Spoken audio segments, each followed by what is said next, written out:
The desert was not silent that night. It rarely was, but this was different. The wind didn't merely move across the dunes. It carried something, a thin, trembling murmur, as if 1,000 pages were being turned somewhere beneath the earth. A lone traveler pressed forward beneath the red-gold moon, his cloak snapping at his heels, his lantern casting a trembling pool of light across the sand. He paused every few steps, not out of fear, but because he could swear the wind was whispering back to him. Not in words he understood, but in tones that felt eerily deliberate, like someone trying to speak through dust. For centuries, caravans had passed through this region of central Persia and returned with strange stories. Traders swore they heard scratching in the night like reed pens on parchment.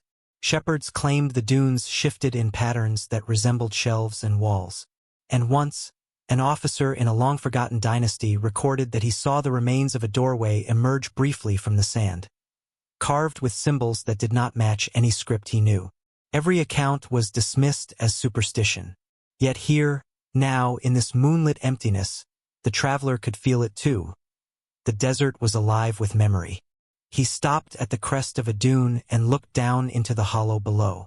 Half-buried stone blocks jutted out like bones.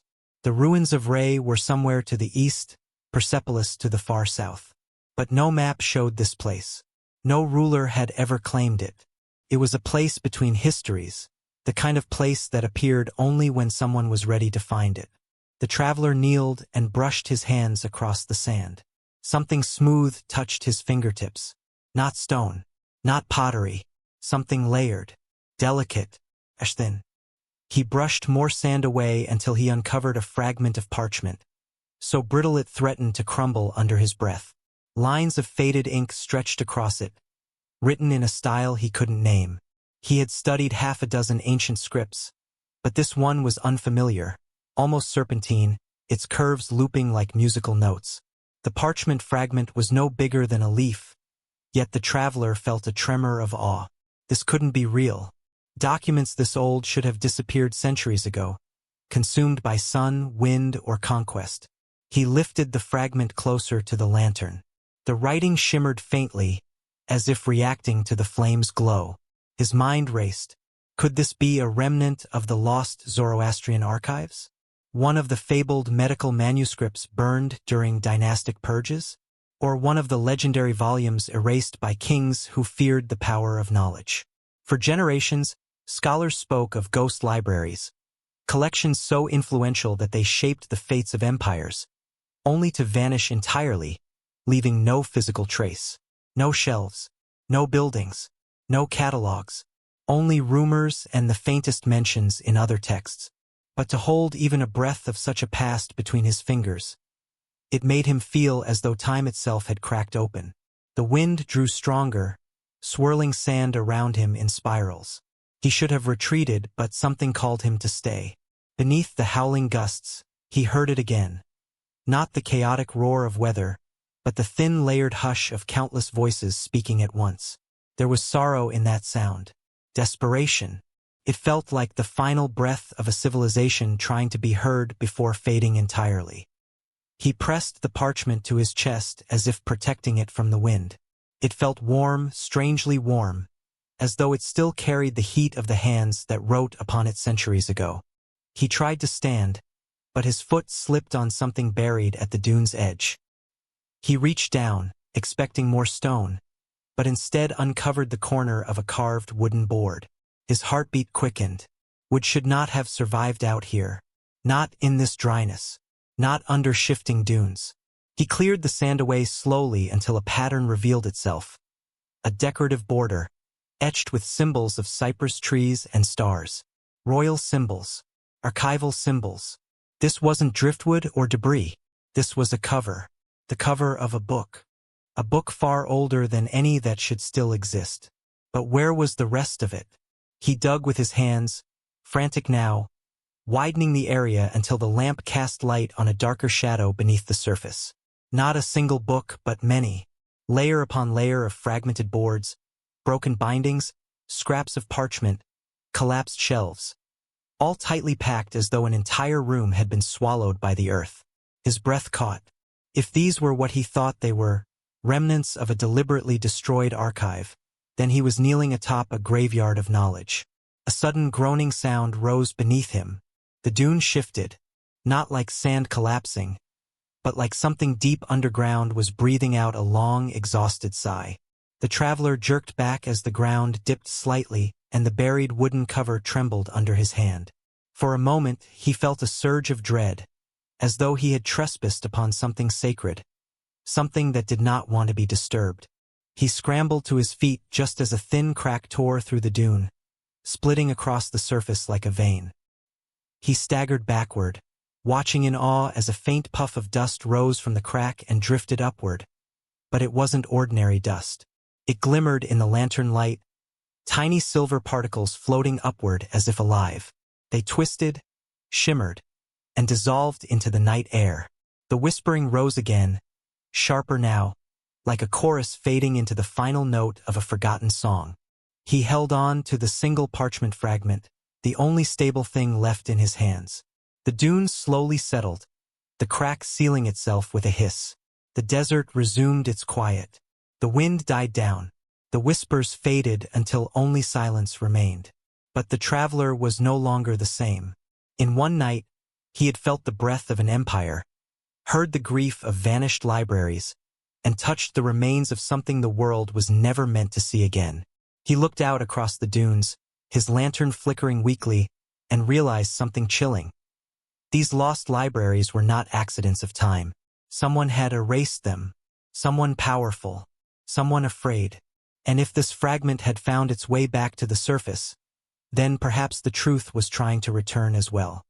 He wrapped the parchment carefully in cloth and began his journey back. The night behind him closed like a curtain, but the mystery stayed alive. Not just in his hands, but in the haunting certainty now echoing through his mind. History does not forget by itself. Someone must make it forget. The city of Re had been dead for centuries, but it did not look like a ruin. In the pale morning light, its broken walls and scattered foundations resembled a vast skeleton stretched across the desert plain. Each shattered arch and half-buried column felt less like debris and more like a memory trying to rise from the earth. Travelers who reached this place often felt a strange heaviness, as if the ground itself remembered everything that had happened here. The triumphs, the betrayals, and the night that turned an entire library into smoke. The traveler who had discovered the parchment fragment pressed onward, now moving through the outskirts of Re with a sense of growing unease. The silence of the place was not empty. It was loaded, pregnant with something unspoken. The ruins had a way of watching you. The broken windows looked like hollow eyes. Even the birds that perched on the fallen stones were unusually quiet, as if instinct warned them that sound did not belong here. Re had once been one of the brightest lights in the Persian world, a bustling city of scholars, artisans, astronomers, and poets. Its libraries were legendary, filled with manuscripts copied from across the empire. Philosophers debated in open courtyards, students carried tablets across winding streets, and caravans brought rare texts from India, Greece, and Central Asia. But those days had died with terrifying speed. One night of fire, one night of screams, one night when the city's heart, its knowledge, was torn out. Archaeologists had come here decades earlier expecting to find a typical ruin. Broken pottery, collapsed homes, traces of daily life. Instead, they found something stranger. On the outskirts of the ancient city, beneath layers of sand and dust, they uncovered the remains of a structure that didn't match any known blueprint of Persian architecture. A long rectangular hall, walls lined with niches, and fragments of charred beams arranged in a way that suggested shelves. Thousands of tiny black particles littered the floor, brittle as dried leaves. At first, they thought it was debris, old wood, burnt plaster. But when a sample was tested in a lab, it wasn't plaster at all. It was ink, melted ink. Ink that had flowed across the floor in slow, sticky rivers until time hardened it into a black crust. Something catastrophic had happened here. The traveler studied one of the stone blocks beneath his feet. It was darkened on one side, as if touched by fire, but only on one side. Not scorched by a great blaze, but burned by something pointed, concentrated, almost surgical. Heat that came from specific directions. Heat that moved like a blade, not a wildfire. Someone had set this place ablaze deliberately, and they had done it with precision. The wind picked up and carried a handful of sand into the structure. As the grains cascaded across the stone, the traveler noticed faint markings etched into the ground. They were not decorative patterns or random scratches. They looked like scorch marks that had curled, twisted, and frozen in place. Some spiraled outward like vines. Others formed strange circles, almost ritualistic in shape. No natural fire behaved like this. These patterns suggested something controlled, almost engineered. He knelt and traced a fingertip over one of the spirals. The stone was smooth, unnaturally so, as though something incredibly hot had reshaped its surface. He felt a chill run through him, not from fear, but from the realization that this destruction was not an act of panic or chaos. It was an execution. Yet the most unsettling part was what scholars had not found here. No intact manuscripts, no partial scrolls, no scraps of papyrus or parchment, not even fragments fused into the floor. Everything had been reduced to soot and ash, except for the melted ink stains and the echo of shelves long turned to dust. It was as if someone had gone through the library, item by item, making certain nothing remained. But why? And who? The traveler moved deeper into the ruins, stepping over broken slabs and pieces of collapsed walls. He reached what archaeologists believed once served as the central chamber, the heart of Ray's great library. Here, the destruction was even stranger. The stones were discolored in sharp, unnatural gradients. Some parts were untouched, almost pristine. Others were burnt black. A few sections were melted into smooth, glassy surfaces, as though exposed to temperatures far beyond anything common fire could produce. It felt less like the result of simple burning and more like the aftermath of a weapon. He closed his eyes and tried to imagine the scene centuries earlier. The librarians locked inside, the smell of smoke thickening in the halls, the ink boiling off manuscripts, the shelves collapsing like dying trees. Perhaps they tried to save what they could. Perhaps they stood between the invaders and their knowledge. Or perhaps the order had been given by their own king, someone threatened by what the library preserved. Ray had changed rulers many times throughout history, and knowledge was often the first casualty of political fear. He remembered reading once that the Persians had a word for a library that didn't simply store books but shaped the soul of a people. Ganza, a treasury. Ray's library had not just been a building, it had been the intellectual vault of an entire culture. Destroying it would have meant erasing the memory of generations, rewriting the identity of a nation, turning scholars into wanderers, turning wisdom into rumor. A glint of something metallic caught his eye among the stones. He crouched and brushed away the dust, revealing a thin copper plate, warped and half-melted. Symbols were stamped onto it. Not words, but catalog marks. A label for a book or a collection. This was proof that Ray had organized its knowledge meticulously, and whoever destroyed it had known exactly what they were targeting. The traveler lifted the copper fragment reverently, turning it over in his hands. Heat had warped it long ago, bending its edges like a dying leaf. But the symbols remained faintly visible. They receded into the metal like fading memories refusing to vanish. He stood slowly, scanning the dead city around him.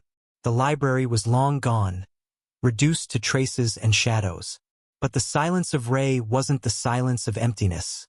It was the silence after a scream of burning books, collapsing shelves, and a culture devoured by its own nightmares.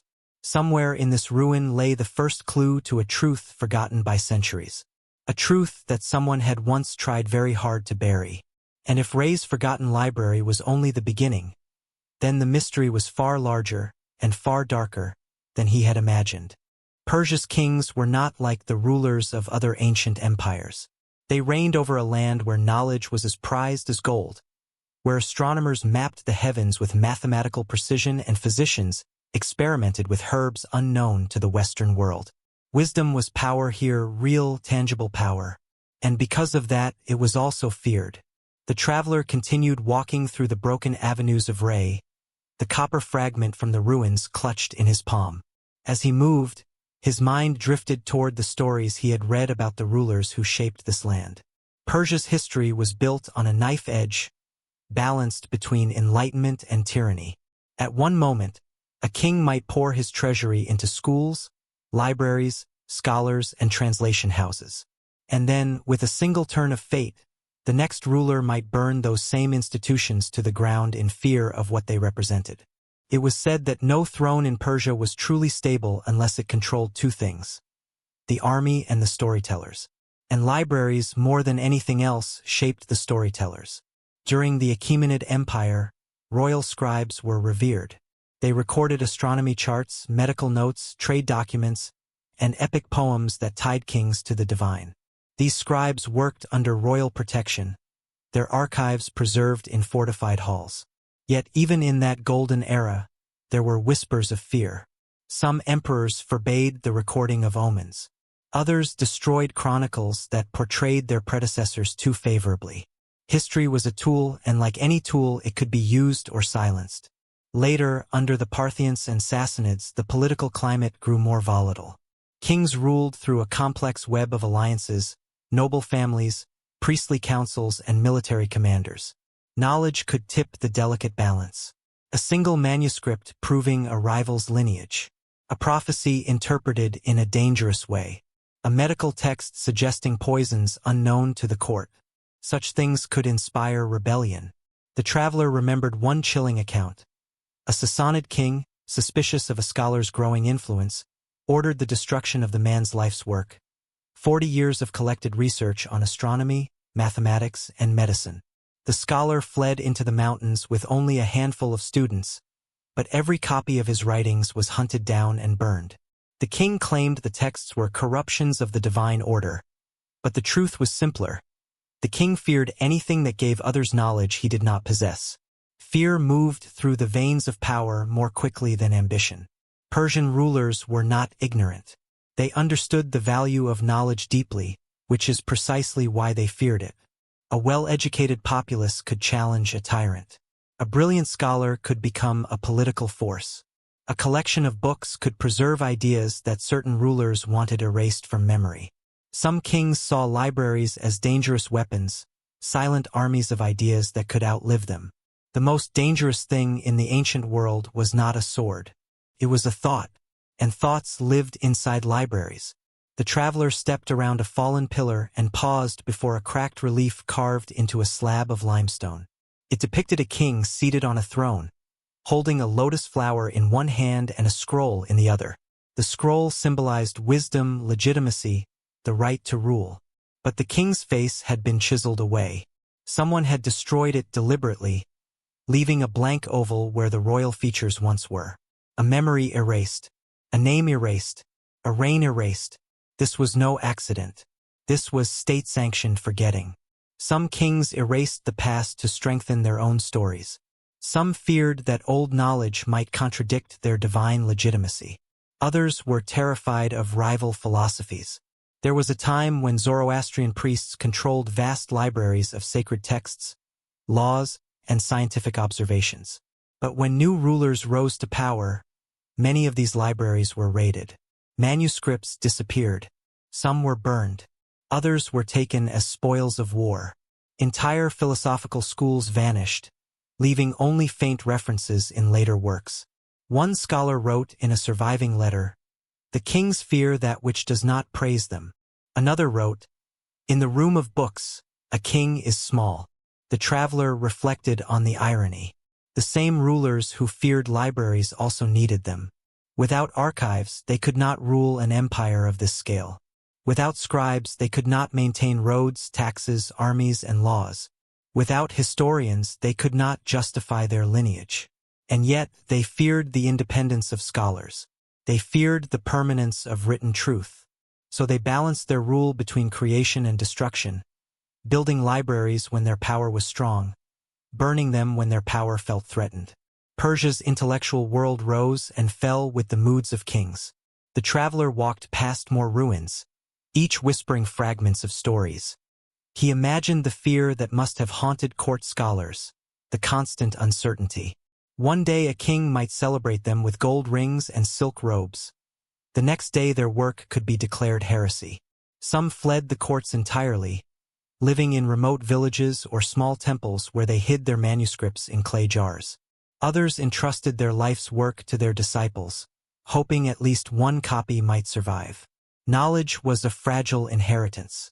The traveler reached the edge of the ruins, where cracked domes and tumbled columns met the open desert. He looked back at the silent remains of Re and felt a growing clarity. The destruction here was not an isolated tragedy. It was part of a pattern, a centuries-long struggle between power and knowledge, between the kings who wanted history to serve them and the libraries that preserved truths beyond their control. Those who ruled Persia understood something profound. Ideas could change the destiny of empires, which meant that sometimes ideas had to be erased. The traveler tightened his grip on the copper fragment. For centuries, rulers had tried to bury the past. But ruins remembered, sand remembered, even ash remembered. And now, perhaps for the first time, the truth was beginning to rise back to the surface. Long before Re fell silent, before its shelves collapsed into ash and wind, another library had stood at the heart of Persia, older, colder, and far more deliberate in its construction. It was not a place of wandering scholars or bustling students. It was not filled with poets debating philosophy beneath shaded courtyards. Instead, it was a machine of memory, designed not for inspiration but for preservation. This was the archive of Persepolis, the first organized attempt in Persian history to trap knowledge in a structure that could withstand time.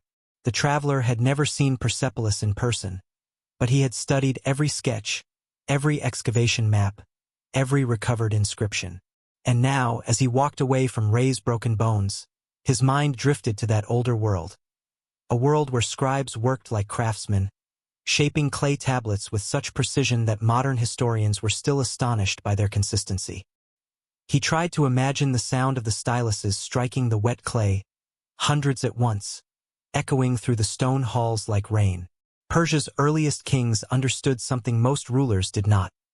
Stories fade, memories twist, and spoken truths crumble faster than stone.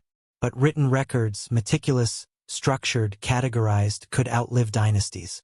They could guard laws, rituals, treaties, agricultural data, astronomical observations, and even dreams. They built Persepolis not just as a palace or ceremonial center, but as a fortress of information. Archaeologists found the evidence baked into the earth itself. Thousands of tablets, receipts for grain, logs of labor, lists of supplies sent to distant provinces, rations issued to workers, shipments of rarities for royal ceremonies. Nothing was insignificant. Even the smallest transaction had been recorded in clay, stamped, dried, and stored. The archive was not chaotic. It was astonishingly organized. Each tablet was aligned in specific shelves carved directly into the stone. Each shelf corresponded to a category: taxation, administration, military assignments, trade routes, temple offerings. They were labeled in Elamite, Old Persian, and sometimes Babylonian cuneiform. This was a trilingual bureaucracy long before the term existed. For the traveler, the idea that such an archive once existed in the shadow of the royal terraces felt like touching the dawn of civilization with one's fingertips. If he closed his eyes, he could imagine the long hall filled with scribes hunched over clay, murmuring calculations, sealing documents with carved cylinder seals that rolled images onto the soft surface. Lions, kings, gods, and sacred animals marched across these seals like guardians of the written word. But what fascinated him most was not the content of the tablets. It was the intention behind them. The architects of Persepolis were not trying to create a grand library of literature or philosophy. They were building a machine to stabilize an empire. A record so complete that even if a king died or a rebellion erupted, the flow of information would survive. Yet even this early marvel had not escaped destruction. The traveler recalled the reports of scorch marks found in certain archival rooms where tablets were found fused together in clumps, their edges melted into grotesque shapes. Ordinary fire could not have caused such damage. Clay does not melt easily. Something else must have happened. Something violent. Something targeted. Some historians argued that the fire set by Alexander's forces spread uncontrollably, engulfing the entire palace complex. But others pointed out that the administrative rooms, unlike the wooden halls above, were built of stone. They should have survived a mere accident. And yet fragments of ash were found among the tablets, and soot clung to the ceiling stones. Even more telling were the gaps, whole categories of records missing. Not simply burned, but absent entirely, as though removed before the fire. What had been erased? The traveler imagined a dark room deep within the complex, filled not with accountants' logs but with something far more valuable. Royal correspondence, treaties, secret negotiations, reports from distant governors, warnings from spies. A king would not want such documents falling into foreign hands.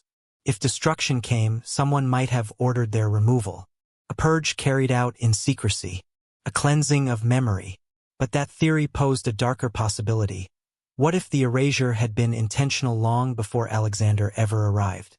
What if a Persian king, threatened by rivals, facing rebellion, or trying to rewrite his own legacy, had ordered certain archives destroyed or hidden away?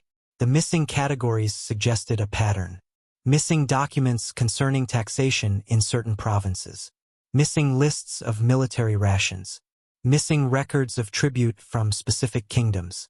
All things that might reveal political weakness.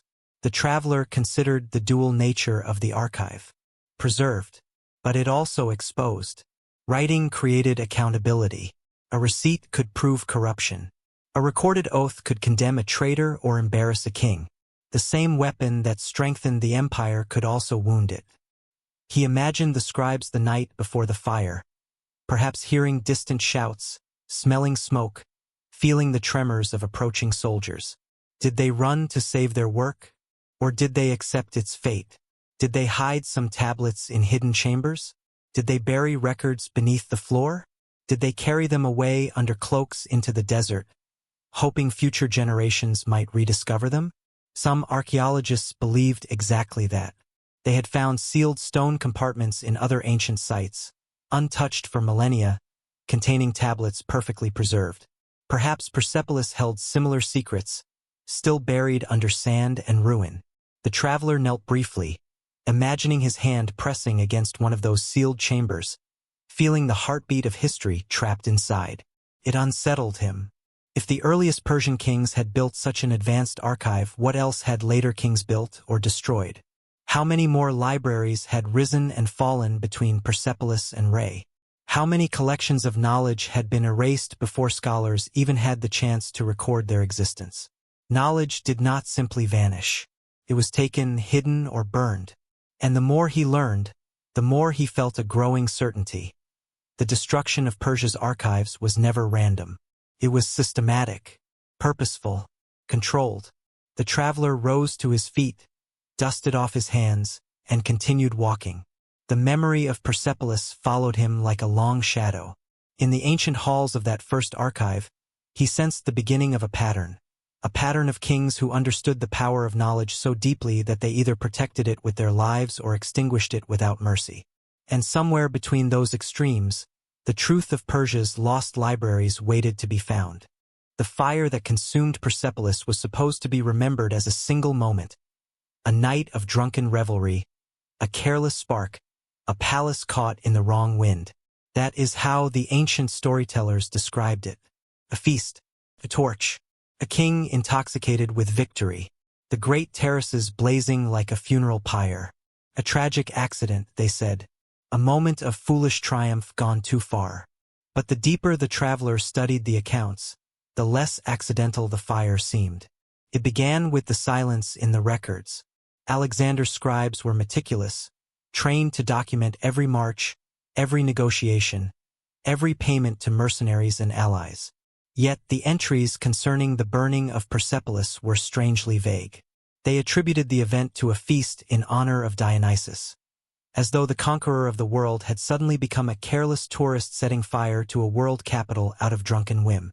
The traveler had always found it unbelievable. Men who take empires do not lose control of their hands, and empires do not fall to candle flames. The traveler tried to imagine the scene through the eyes of someone who lived there. A scholar or an archivist, perhaps. He pictured the night air still and quiet, the torches lining the palace walls flickering, the sound of boots marching across polished stone. A foreign army now walked where Persian kings had once held court. The flames did not erupt all at once. Witnesses described them beginning in specific wings of the palace, rooms with wooden ceilings and cedar beams, not the stone and marble archives below. The fire spread with direction, like a hand guiding it. One surviving report claimed that Alexander stood on a balcony, watching the fire climb the columns. His expression was unreadable. Some said he regretted it. Others believed he never blinked. Archaeologists later discovered charred remains of lacquered cedar that should never have ignited so quickly. Cedar resists fire. Yet the beams burned from the inside out, as though soaked in something that reacted violently to flame. Resin? Oil? Something stronger? It was impossible to know for sure. But the burning was too fast to be accidental. Too complete. The traveler paused on a ridge overlooking the vast plateau where Persepolis once stood. In the fading light, the terraces cast long shadows like the ribs of a buried colossus. From a distance, they still looked majestic even in ruin. But it was the destruction hidden beneath them that mattered. The scorch marks, the melted clay fragments, the erased records. The fire had not simply celebrated victory. It had buried a civilization's identity. One ancient chronicler, a Greek who traveled with Alexander, wrote a curious line. The king lit the fire to avenge the Greeks who perished under Persian rule. But even he admitted uncertainty. Others whispered that Alexander had been persuaded by a courtesan, that she wanted revenge for the burning of Athens. But this explanation never satisfied historians. The burning of Persepolis was too calculated. It did not resemble a crime of passion. It looked like a purge. The king who inherited the Persian Empire had no desire to preserve its memory. Conquerors often destroyed the symbols of the worlds they replaced. But this went further. Specific rooms containing administrative tablets were destroyed first. Some chambers were found sealed by collapsed beams that showed no scorch marks. This meant the ceilings fell before the flames reached them, possibly caused by deliberate blows, not fire. Someone had struck the supports. Someone wanted those records unrecoverable. Scholars debated the motive. Perhaps Alexander feared that the archives contained sensitive information, maps of rebellious provinces, details of Persian alliances, or evidence that could undermine his newly claimed sovereignty. Maybe there were lists of noble families who might rise against him, or military strategies so advanced that he wanted them erased rather than inherited by rivals. The traveler wondered if the archives also contained texts that contradicted the Greek narratives, histories that portrayed Persia not as the arrogant enemy of Greece, but as a sophisticated empire of tolerance and innovation. History favors the victor, and sometimes the victor rewrites what cannot be conquered. What troubled the traveler most were the scorch patterns found in the deeper chambers. The flames had moved downward, not upward. Fire rises naturally, yet these marks suggested heat descending like a curtain. This effect was only possible under extreme conditions: a forced draft, a rush of heated air, or intentional placement of fire sources at multiple levels. He imagined someone descending into the archive rooms with torches and oil, igniting shelves from within while soldiers blocked the exits. The smoke would have rolled like a living creature, devouring oxygen until the chambers became ovens. Clay tablets, though strong, cracked under intense heat. Some fused together in lumps the size of boulders. Whole categories of records were lost in a single night. The traveler's eyes drifted across the ruins below. The terraces still carried the straight lines and ordered geometry that symbolized the empire's philosophy. Harmony, precision, unity. And yet beneath that perfect symmetry lay a deliberate erasure, a surgical strike, a wound inflicted on memory itself. He recalled a lesser-known story, a rumor whispered among ancient scribes, that a portion of the archive was evacuated before the flames began. Some claimed that crates of tablets were taken east toward Pasargadae or hidden in mountainous fortresses. Others believed that Alexander himself confiscated a set of royal documents for his use. Nothing of these crates was ever found. If the records survived, they vanished into the shadows of history. What if the fire was merely a cover? The traveler imagined a silent procession of guards removing sealed boxes under moonlight, while above them the palace burned in a spectacle for soldiers and nobles. Few would notice what was slipping into the desert night. A king could preserve what he needed and destroy the rest. The perfect method for rewriting history. As the sun dipped below the horizon, painting Persepolis in shades of blood red and violet, the traveler felt the weight of the ancient decision ripple through time. The fire was more than a blaze, it was an intention. A choice to bury parts of the past so deeply that future generations would never know they were missing. The terraces grew darker in the descending dusk. The ruins looked as if they were sinking back into the earth, returning to the silence from which they had come. The traveler stood quietly, feeling the cool wind brush against his face. Fire had ended Persepolis, but the truth of its destruction still smoldered, waiting to be uncovered. Long before the traveler held the fragile parchment between his fingers, long before Ray's library was reduced to shadows and Persepolis was swallowed by flames, there existed a body of knowledge so vast that even legends struggled to describe it. Priests spoke of it in hushed voices.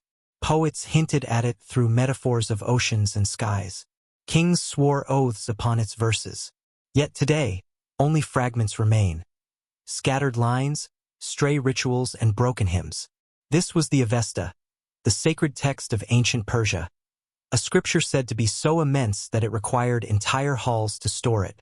Some accounts claimed the original Avesta contained tens of thousands of verses. Others insisted it was far larger, a compendium of myth, medicine, astronomy, philosophy, law, and ritual spanning 12 massive volumes. If the stories were true, it was not simply a religious text. It was a civilization written down, a library disguised as scripture, a blueprint for understanding the universe. And then it vanished. The traveler had always been fascinated by the rumors surrounding its disappearance. Every culture loses books over time, but the Avesta's vanishing was different.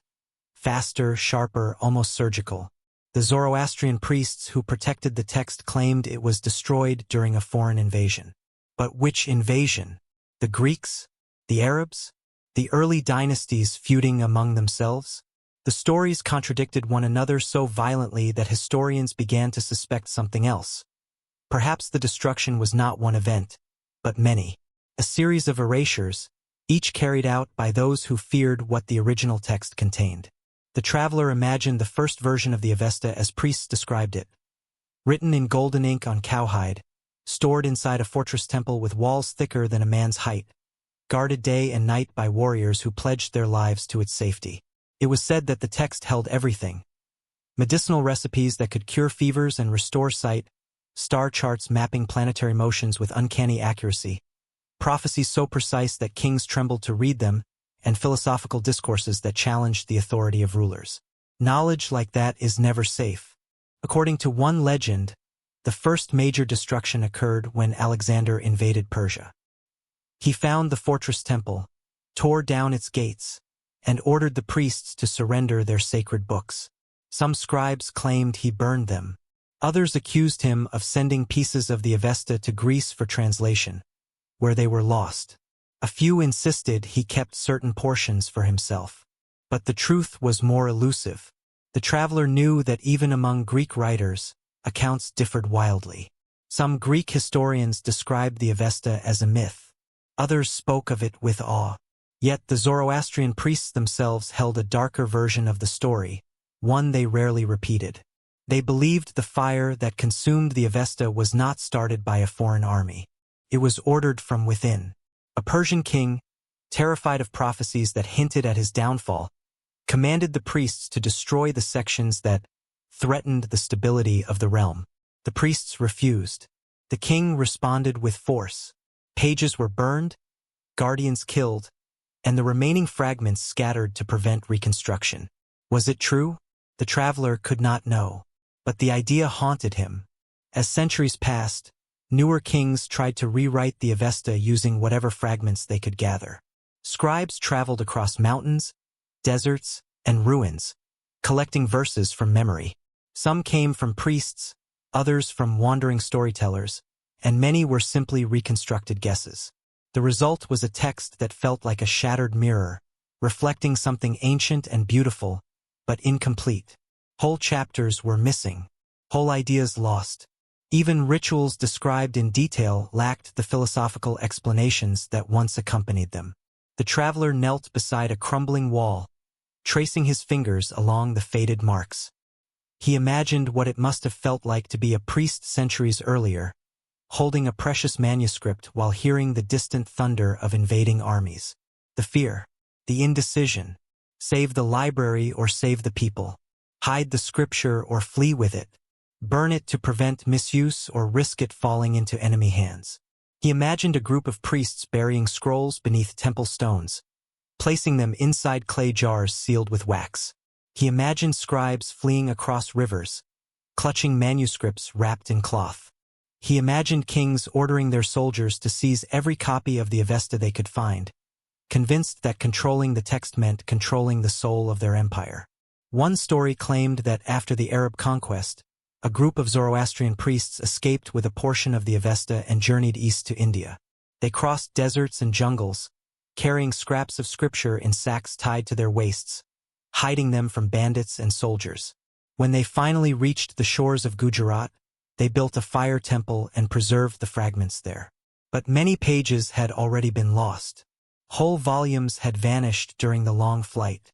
Today, scholars know those missing sections only through references in other, later books, ghost verses mentioned but never seen again. The traveler sighed, feeling the weight of loss heavy in his chest. The Avesta was not just a religious text. It was a doorway into the minds of ancient Persians.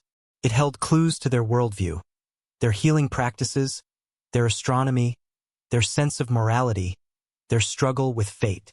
Losing it was like losing the memory of a people. He recalled one particular fragment, a passage describing the creation of the world. The surviving version was brief, poetic, but incomplete. But ancient sources hinted that the original chapter was enormous, containing cosmological diagrams, philosophical arguments, and debates between priests about the nature of time. What insights had been destroyed? What mysteries had gone silent? The traveler stood and looked out across the desert, imagining thousands of verses drifting through the air like dust. He felt an ache that had nothing to do with archaeology or history. It was something deeper, a sense of betrayal, as if humanity had lost something it had not yet learned to appreciate. Knowledge does not simply vanish. It is silenced. And the Avesta, once the heart of Persian wisdom, had been silenced so thoroughly that even its echo felt incomplete. The traveler tightened his grip around the parchment fragment he carried. If even a small piece of that lost world had resurfaced tonight, then the past was not done speaking. Not yet. Something was trying to return. Something long buried. Something kings had tried to erase. And the desert, ever patient, was beginning to give it back. Long before Europe built its first universities, before scholars in distant lands dared to question the body or the stars, Persia had already carved out a sanctuary for learning, a place so revered that travelers called it the House of 1001 Doctors. No map today records its exact location. No surviving blueprint describes its halls. Yet the stories persist. A sprawling complex of clinics, laboratories, lecture rooms, herb gardens, and observatories where thousands of manuscripts once lined the walls. It was said that if a person arrived with an illness, the physicians there could cure it. And if they could not, they would at least discover something new from the attempt. The traveler had studied these legends for years. According to old chronicles, this institution thrived during Persia's intellectual golden age, a period when science was not an enemy of faith but its companion. Kings funded scholars generously, knowing that knowledge strengthened the state more reliably than swords. Physicians were celebrated. Astronomers were consulted. Philosophers were invited to court. It was a time when curiosity felt like a form of worship. Within the House of 1001 Doctors, medicine was practiced with a level of sophistication that startled even modern historians. Descriptions of its halls spoke of shelves overflowing with treatises on surgery, herbs catalogued with astonishing precision, diagrams showing the nerves of the body, and long scrolls outlining experimental techniques. Students traveled from every corner of the empire to study here. They learned to listen to the heartbeat with their hands, to diagnose fevers by scent, to treat wounds with mixtures of vinegar, honey, and powdered minerals. One traveler from China wrote that Persian doctors at this institution understood the body as a garden, where each organ was a flower that needed balance and care. Another visitor from India said the house had knowledge of medicines I have never seen in any land. An Arab historian later recorded that some physicians there performed early forms of cataract surgery, using tools so precise that even centuries later their replicas looked almost modern. But the house was more than a center for medicine. It was a place of ideas, a crossroads where scholars debated how the universe worked, where astronomers studied planetary orbits from rooftop observatories, and where mathematicians used geometry to calculate distances across the desert. Philosophy, chemistry, and natural sciences all intertwined under one roof. Knowledge flowed freely from room to room, discipline to discipline. And then, without warning, it disappeared. The traveler had always found the accounts of its destruction disturbingly vague. Unlike Ray, where invading armies left obvious scars, or Persepolis, where flames etched their wrath into stone, the house of 1001 doctors did not die in a blaze. It did not fall to conquest. Instead, it simply vanished from the chronicles. One generation, it was described as the beating heart of Persian science. The next, it was mentioned as a memory. Then nothing. What happened? The traveler recalled a chilling line from one medieval source. The knowledge grew too bold, and the king grew afraid.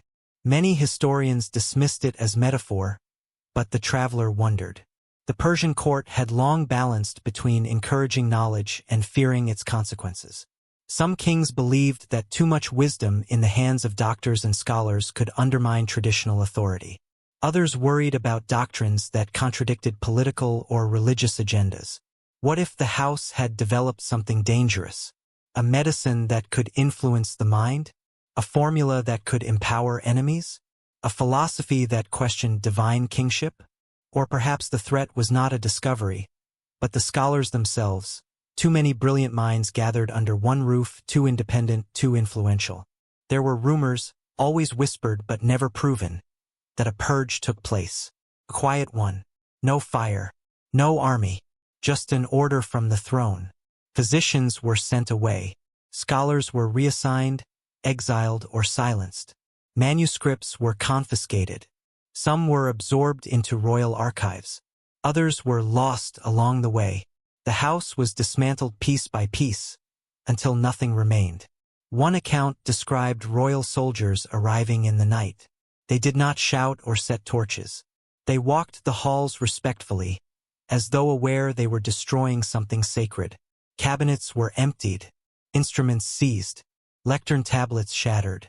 The herb gardens were uprooted. The observatory equipment was dismantled and carried away. And the manuscripts, thousands of them, were loaded onto wagons. Where those wagons went, no record remains. The traveler imagined the final moments. A scholar waking to the sound of boots. A physician trying to hide a precious text inside his robe. A young student clutching his notes in terror. The quiet despair as they watched their life's work driven away into the night. It was said that after the purge, the land fell quiet. Students who came seeking instruction found only ruins. Some described the silence as unnatural, as though the earth itself mourned the loss of its healers.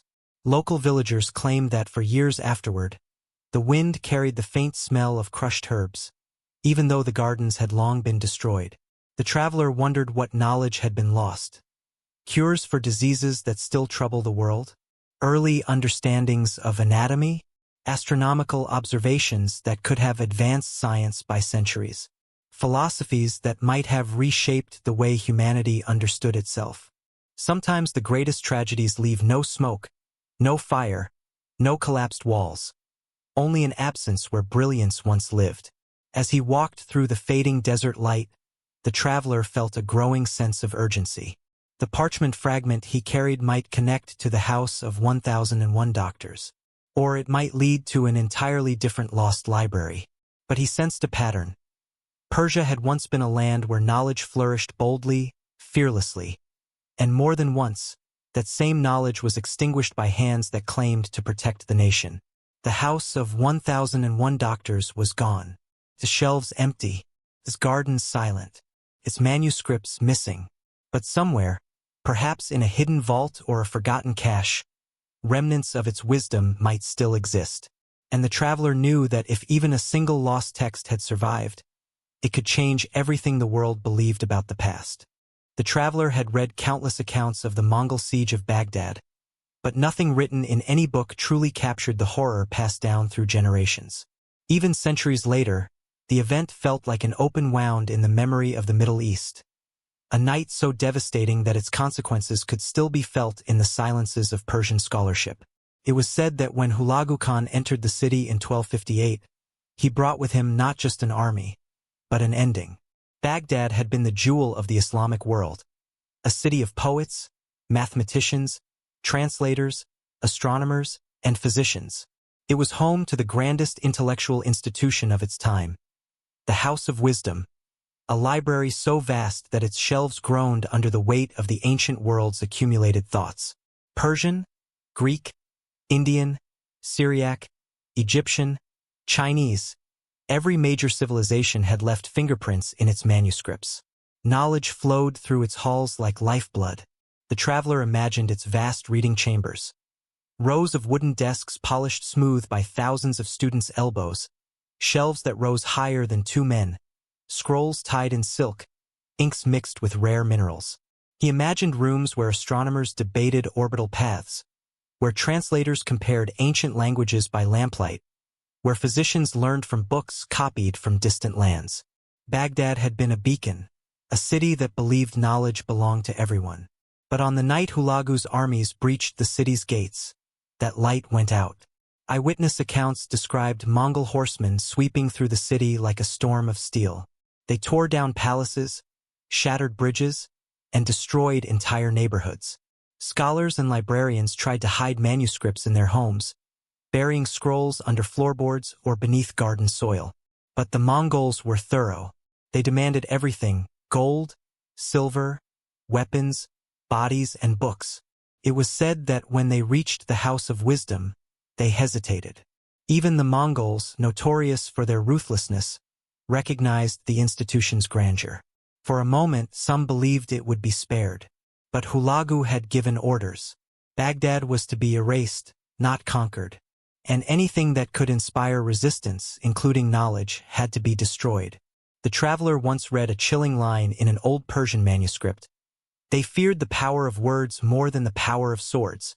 The Mongols knew that libraries created resilience. Ideas survived even when bodies did not. And so they targeted the library with the same precision they used against fortresses. Scholars begged for mercy. Some offered their lives in exchange for the books. Others tried to gather as many manuscripts as they could and flee. But the Mongol soldiers moved quickly. They stormed the halls, shattered the shelves, and dragged thousands of manuscripts into the courtyards. Witnesses described a sickening rhythm: boots stomping, shelves collapsing, scrolls thrown into piles so high that they resembled walls of paper. And then came the ink. The Mongols dumped manuscripts into the Tigris River by the cartload. Leather-bound books sank slowly, their pages opening like drowning birds. Ink seeped into the water, turning it dark and thick. One historian wrote that the river ran black for 7 days, though others claimed it ran red from blood. Perhaps it was both, a merging of the body and the mind of a civilization destroyed together. The traveler imagined the scene from the riverbank. Scholars screaming as books disappeared beneath the current, pages fluttering like dying wings, maps dissolving into blue swirls, diagrams fading into the water as if the universe itself were being erased. The Tigris became a grave, swallowing centuries of thought. Yet something bothered the traveler, something seldom discussed in histories. The Mongols did not destroy every manuscript they found. Some books were taken, not thrown. Some scholars were captured, not killed. And certain rooms in the library looked, to excavators centuries later, as though their contents were removed before the destruction began. That was the mystery. The Mongols were not known for gathering books. They traveled light. They prized mobility. Why would they take certain manuscripts? Why would they target specific shelves, certain rooms, particular scroll cases? The traveler remembered a cryptic line from a Persian chronicler who survived the siege. They searched for the stars written by men. At first glance, it sounded poetic, but scholars believed it referenced astronomical or astrological texts, materials that rulers and generals used for divination, strategy, prophecy. If so, the Mongols may have been hunting for knowledge they considered powerful, even dangerous. But why only those? What secrets did those manuscripts contain? Some historians speculated that the Mongols sought navigation charts, medical recipes, or engineering techniques. Others believed they were after documents concerning Persia's political structure, records of alliances, ancient treaties, or tax systems they could exploit. A few fringe scholars even suggested that a lost Persian treatise on siege engines influenced Mongol warfare. The traveler had his own theory. They were looking for something even older, something from Persia's pre-Islamic past. Rumors spoke of texts buried within Baghdad's collections, tablets copied from Achaemenid archives, Zoroastrian hymns long believed destroyed, medical manuscripts from the vanished house of 1001 doctors, and astronomical charts tracing back to Babylon. Such texts might have been priceless to a ruler who wanted to understand the lands he intended to dominate. If Hulagu believed that Persia's ancient knowledge held strategic value, he may have ordered a targeted extraction before the general destruction. The traveler tried to picture Mongol officers walking through the shattered library, selecting scrolls under torchlight while the city burned behind them. Not random taking, intentional choosing. Manuscripts placed in saddlebags, cases strapped to horses, knowledge being claimed as spoils of war. And then, once the valuable pieces were taken, the rest was thrown into the river, not simply to destroy, but to drown the evidence of what had been taken. The traveler felt a chill run down his spine. The pattern was becoming impossible to ignore. Whether it was Persian kings purging archives, Alexander burning palaces, or Mongol leaders extracting select texts before razing the rest. Someone in every era understood the power of knowledge too well. Knowledge was currency. Knowledge was a weapon. And like all weapons, it was either controlled or destroyed. He thought of the parchment fragment in his pack.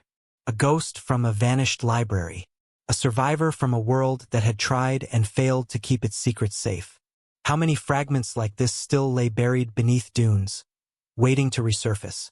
How many ideas had slipped through the cracks of destruction, stubborn enough to outlive the armies that tried to silence them?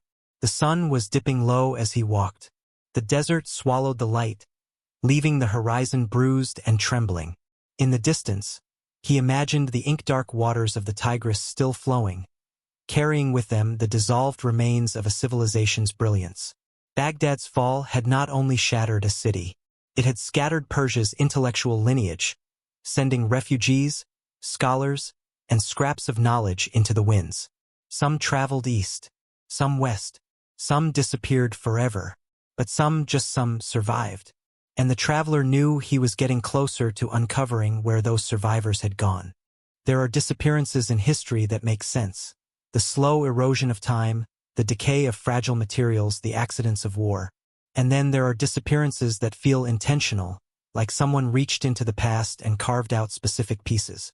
For the traveler, the most unsettling gaps were the ones left by a peculiar category of manuscript scholars called the forbidden sciences. It was a term whispered in academic circles, often dismissed with a smile. Yet the more the traveler studied Persia's intellectual tradition, the more he realized how deliberate the missing pieces felt. These were not ordinary losses. They were targeted silences, knowledge removed with precision. Persia's ancient scholars were not afraid to ask dangerous questions. They observed lightning and wondered what charged the air. They studied magnets and speculated about hidden forces. They experimented with metallic powders that shimmered when heated. Some early texts even described mysterious devices, spheres that spun faster than they should, rods that sparked when rubbed with wool, chambers that produced strange vapors. The descriptions were primitive, incomplete, but undeniably curious. Yet none of these manuscripts survived intact. The traveler remembered reading about one such text. an early treatise on static electricity, recorded centuries before similar ideas emerged elsewhere. Scholars knew it existed because later authors referenced it, describing experiments with amber, metal plates, and strange shocks of invisible fire. But the manuscript itself? Gone. Not even fragments remained, as though someone had hunted it down. Another vanished genre involved proto-evolutionary theories. A handful of philosophers had once dared ask dangerous questions. How old is the Earth really? Do species change? Could ancient creatures have lived in deserts that now hold only dust? Their works were described by later writers with embarrassment, as if mentioning them was an act of disloyalty. But the original texts, erased. Then there were the alchemical manuscripts, writings that blended science, mysticism, and math into something so unusual that even modern historians struggled to classify them. Persia had some of the most advanced alchemists in the ancient world. They experimented with distillation long before Europe refined the process. They cataloged minerals, identified acids, and explored techniques that could easily threaten political or religious authority. Some alchemists were patronized by kings, until their discoveries spooked the wrong person, and then their labs mysteriously vanished in accidental fires. The traveler had always been intrigued by a particular story. A scholar who discovered a formula that could preserve metals from corrosion. His work was admired, praised, even rewarded, until rumors spread that the same mixture could be altered to produce a deadly vapor. One night, royal soldiers raided his workshop. They took his scrolls, every copy, every tool. Witnesses swore they saw smoke rising from the palace courtyard the next morning. But officially nothing happened. The scholar was never heard from again. And yet, there were ghost references to his work. Margins in later books that hinted at techniques now lost, like veins running into nothing. But perhaps the most unsettling category of the forbidden sciences involved astrology. Not the poetic kind, but the deeply mathematical, predictive branch practiced by ancient Persian astronomers. These men calculated planetary motions with such accuracy that their predictions sometimes struck fear into rulers. A text predicting famine, invasion, rebellion, or the downfall of a dynasty could destabilize entire empires. Kings relied on astrologers, but they also feared them, and that fear often led to disappearances. The traveler remembered an old chronicle that spoke of a book of stars that spoke treason. A manuscript so detailed in its celestial predictions that a king ordered every copy destroyed. Not because it was wrong, but because it was too precise, too dangerous, too capable of shaping public opinion. Only echoes of it survived in later commentaries. The pattern was unmistakable. The missing manuscripts were never random. They clustered around ideas that pushed boundaries. Electricity, evolution, chemistry, astronomy, medicine, metaphysics. Ideas that could challenge thrones. Ideas that could empower rival sects, rival families, rival philosophies. Ideas that could ignite questions in people's minds, questions kings didn't want asked. Some manuscripts were lost due to conquest, others due to religious reform. But many disappeared during quiet nights, private orders, sealed purges. A king fearing rebellion, priest fearing heresy, a minister fearing competition. Power always had an enemy in knowledge. As the traveler walked, he tried to imagine how these forbidden books once felt in the hand, thick, leather-bound texts filled with diagrams, sketches, equations, and theories. He imagined scribes hunched over desks copying dangerous lines by candlelight, their eyes flicking nervously at the door. He imagined secret debates in hidden corners of libraries, where a whisper could be as risky as a rebellion. He imagined a young scholar discovering something extraordinary, a formula, a pattern, a theory, only to realize he could never publish it, never record it, never even speak it aloud. Because the wrong idea in the wrong era could mean death. Even the traveler's own parchment fragment felt uncertain in his pocket. What if it belonged to one of these forbidden texts? What if it was part of a manuscript erased on purpose? Its serpentine script, its strange shimmering ink, nothing about it felt ordinary. He paused atop a dune and stared at the desert stretching endlessly before him. The horizon shimmered. The heat breathed like a living thing. And somewhere out there, buried beneath centuries of sand and silence, might lie the remains of the forbidden sciences, ideas too bold for their time. The traveler understood something profound. Knowledge does not disappear naturally. It is erased by fear, ambition, and the fragile egos of powerful men. And the more dangerous the idea, the more complete the erasure. But ideas have a way of surviving in fragments, in echoes, in whispered references hidden in other texts. The forbidden sciences were not truly dead. They lingered like ghosts, waiting for someone brave enough, or foolish enough, to follow their traces. And the traveler, walking deeper into the desert's mysterious heart, realized he had already begun that journey. In times when kings feared ideas more than armies, knowledge itself became contraband. The traveler knew this well from the stories he had studied, stories of scholars who risked everything to preserve the last surviving copies of forbidden manuscripts. They were not warriors. They did not carry swords. Their armor was silence. Their weapon was memory. And their battlegrounds stretched across desert roads where night was the only witness. They were called many things: smugglers, protectors, heretics, saviors. In truth, they were all of these and none. They belonged to no single sect, no single region, no single philosophy. They were united by one belief, that some knowledge was too precious, too sacred, too transformative to be allowed to die. The traveler imagined the first of these secret caravans leaving a darkened city gate.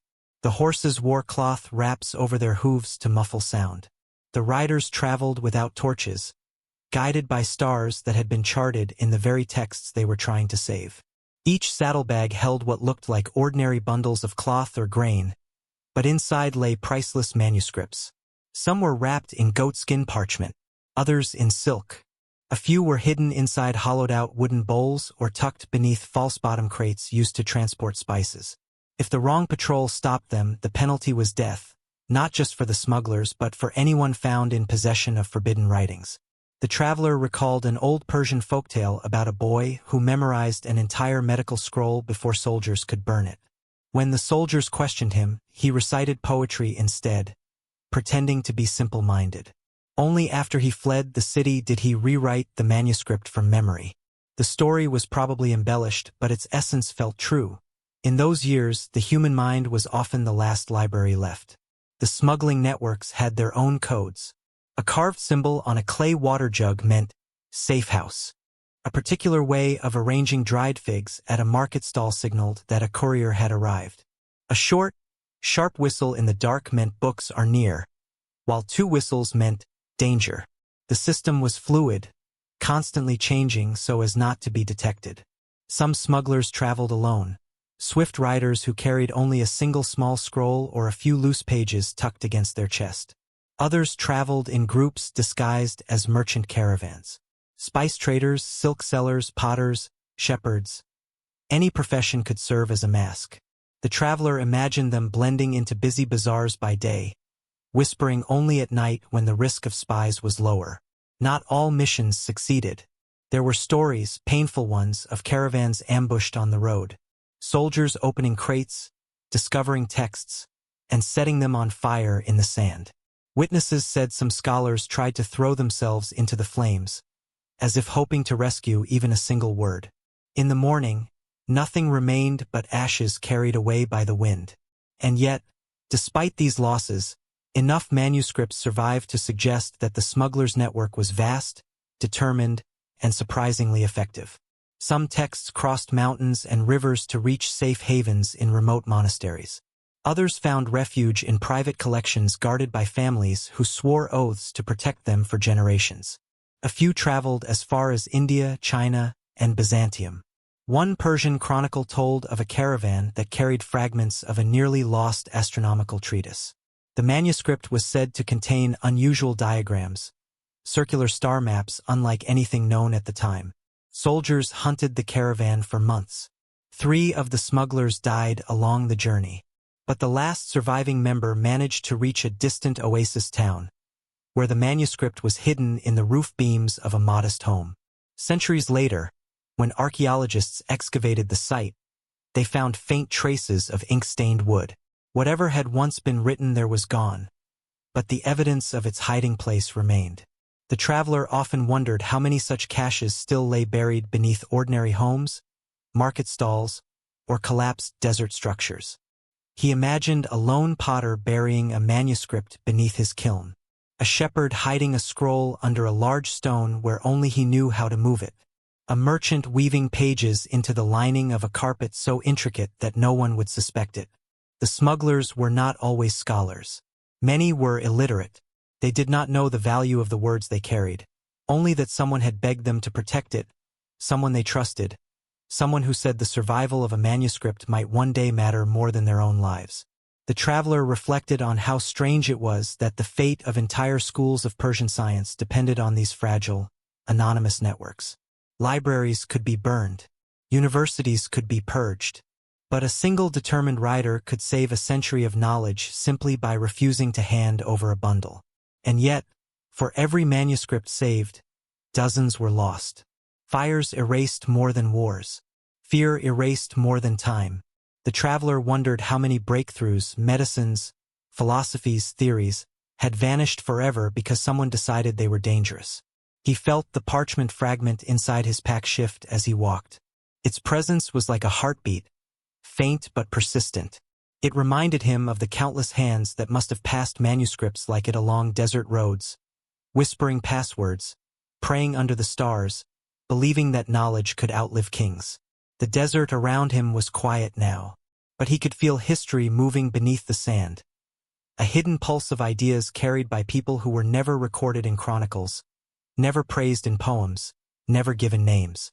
They were the shadows who saved the light, and the traveler knew that without them, every lost Persian library would have vanished without leaving a single trace behind. There are stories that even historians hesitate to write down, legends whispered in caravanserais, muttered by shepherds near their fires, and exchanged between old scholars as if they were passing a dangerous secret.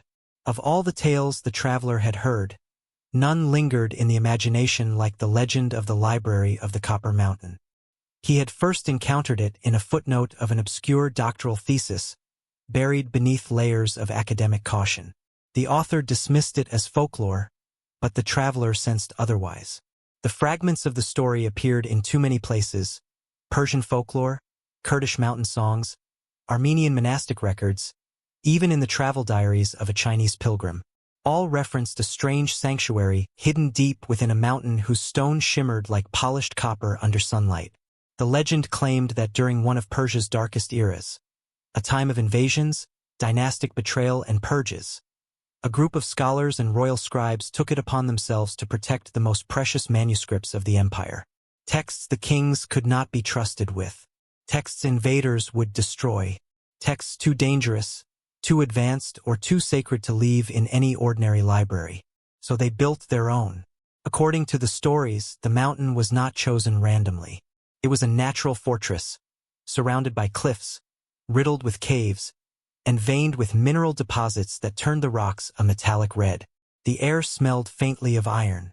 The locals believed the mountain breathed, for every now and then they heard deep groaning sounds coming from within, as if the earth itself were shifting its bones. The scholars supposedly carved a hidden entrance along a narrow ravine where two boulders overlapped. From the outside, it looked like nothing more than a natural crack. But inside, the rock opened into long tunnels shaped by human hands.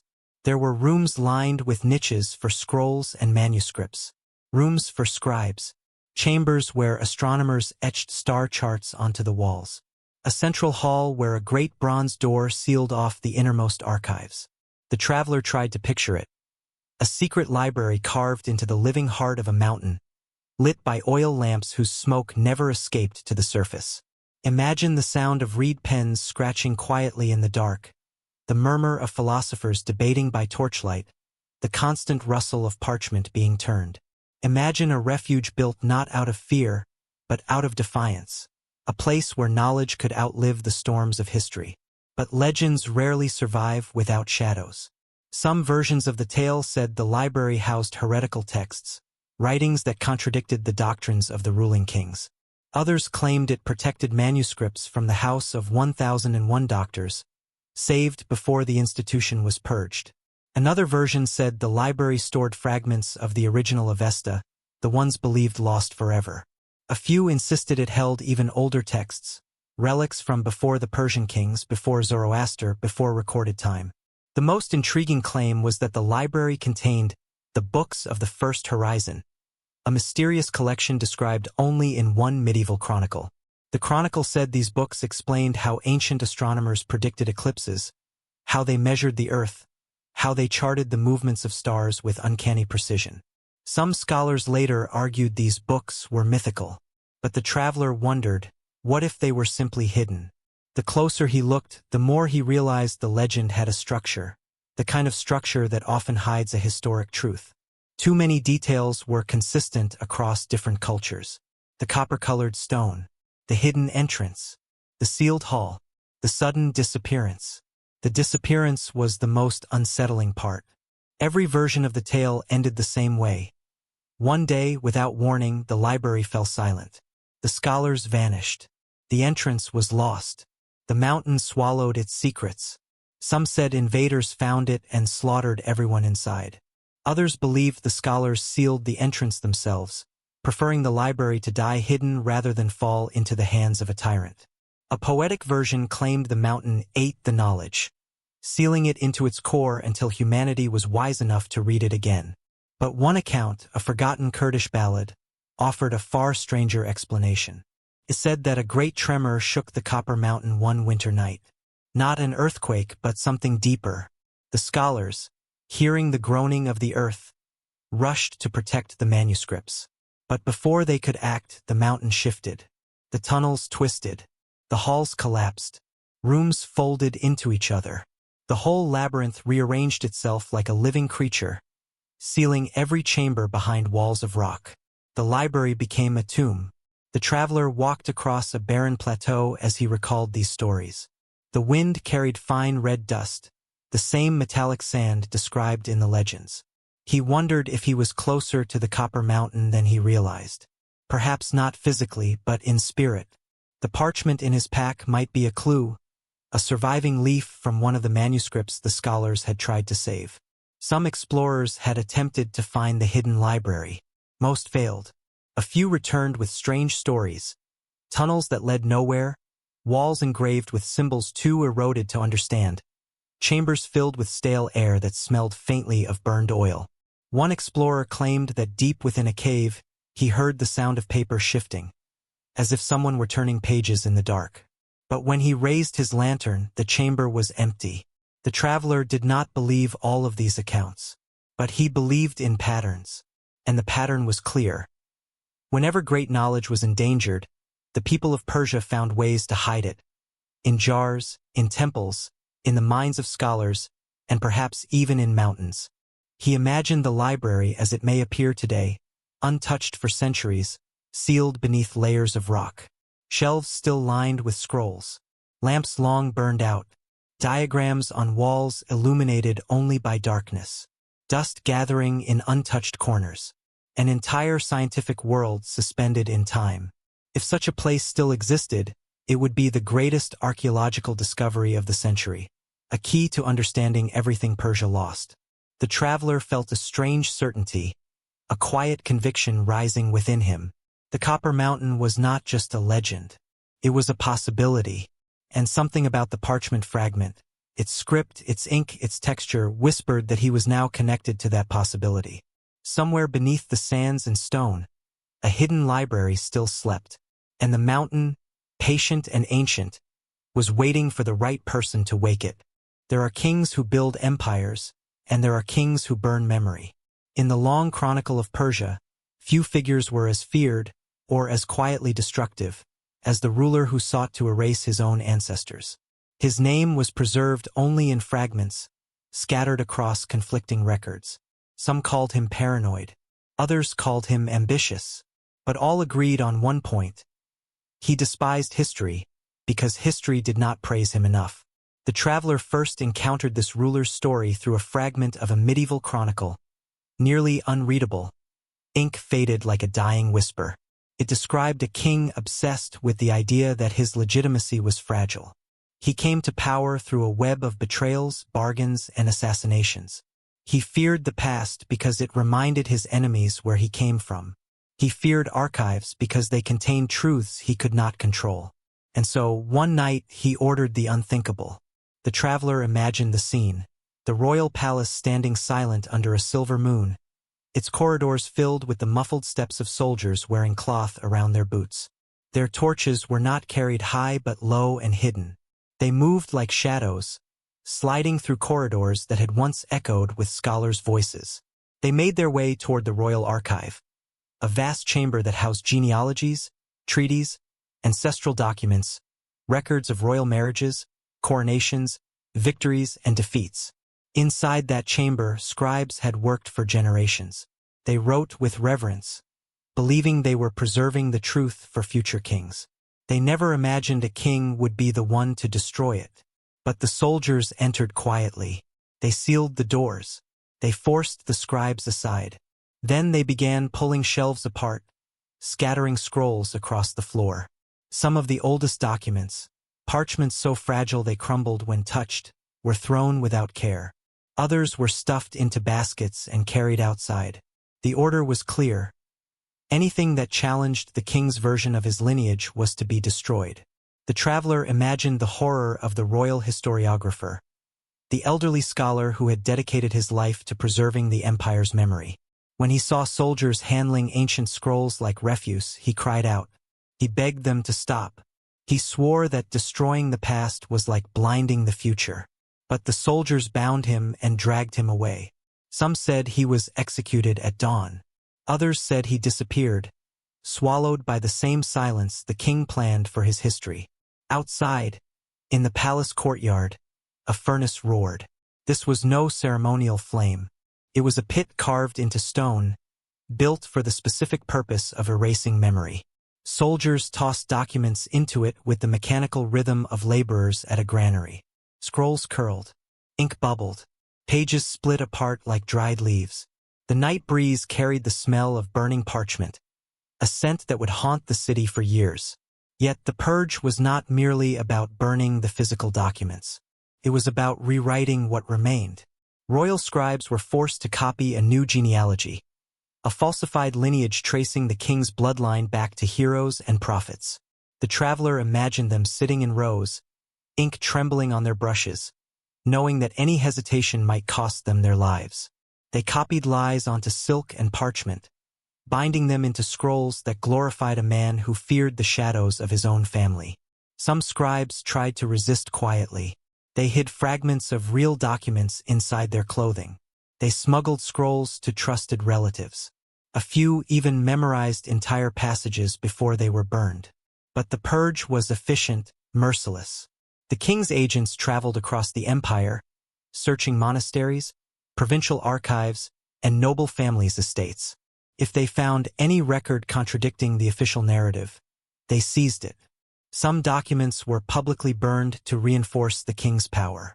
Others were taken to secret vaults beneath the palace where they were locked away, not destroyed but forbidden. Knowledge kept alive only so it could be denied. The traveler remembered one haunting detail from a surviving account. The king visited the archive the morning after the purge. He walked through the empty halls where shelves had collapsed and ashes still drifted in the air. Scholars knelt before him, trembling. The king placed his hand on the remaining scrolls, his scrolls, the rewritten history, and said, "This is the truth now." He declared the past unrecognizable, and he believed that was enough. But memory is stubborn. The more violently a king tries to erase it, the deeper it hides.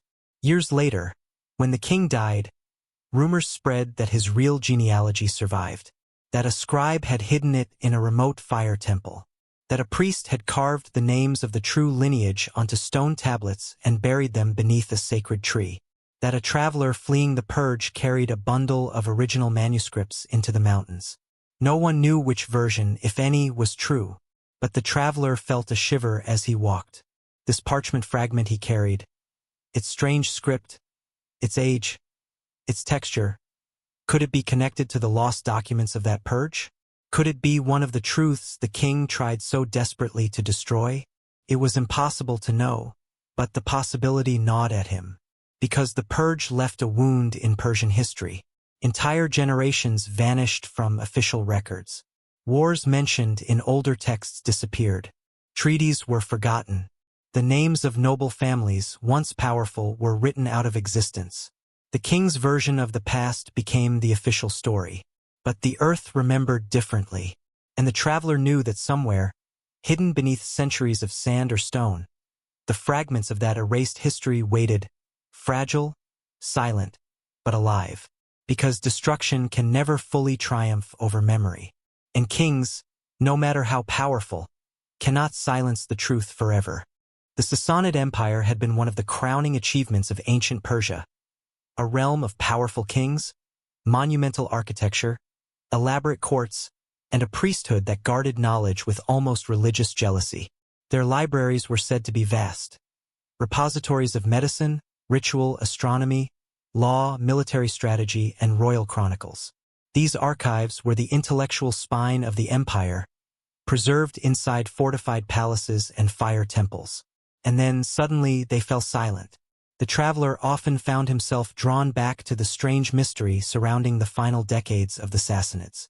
Their decline was well documented: years of political instability, devastating wars with the Byzantine Empire, and finally the rise of Arab forces sweeping across the region. Yet something about the Sassanids' last days always felt wrong. Too many records disappeared in too little time. Too many scholars vanished between one war and the next, leaving behind only incomplete pages and confused commentaries. It was as if someone wiped the slate clean before the world could witness the empire's collapse. He remembered standing once before the ruins of a Sassanid fire temple, a structure half swallowed by the earth, its once grand pillars reduced to stumps of stone. Beneath the collapsed sanctuary, archaeologists had found narrow underground corridors. One corridor in particular showed clear signs of having been emptied in haste. Shelves carved into the stone walls bore scratch marks, as though thousands of scrolls had been pulled from them quickly. There were fragments of broken clay jars that once held manuscripts sealed against the elements. But the manuscripts themselves? Gone. Not burned. Not decayed. Not scattered across the ground as one would expect from a hurried escape. Simply gone. The traveler recalled a peculiar detail from a 10th century historian. The priests carried their wisdom into the shadows, where no conqueror would ever find it. The wording was poetic, but also strangely precise. It implied that the disappearance of the Sassanid archives was intentional, not an accident of war, but a choice. Some scholars believed the Zoroastrian priesthood evacuated the archives when the empire's fall became inevitable. They might have taken them east, toward remote mountain temples in the lands that now border Afghanistan or Tajikistan. These temples, hidden in valleys and cliffs, were known for their secrecy. Some still held rituals no outsider had ever witnessed. It was entirely possible the manuscripts were taken there, preserved by generations of priests who refused to let Persia's wisdom be seized by foreign conquerors. But other accounts hinted at something darker.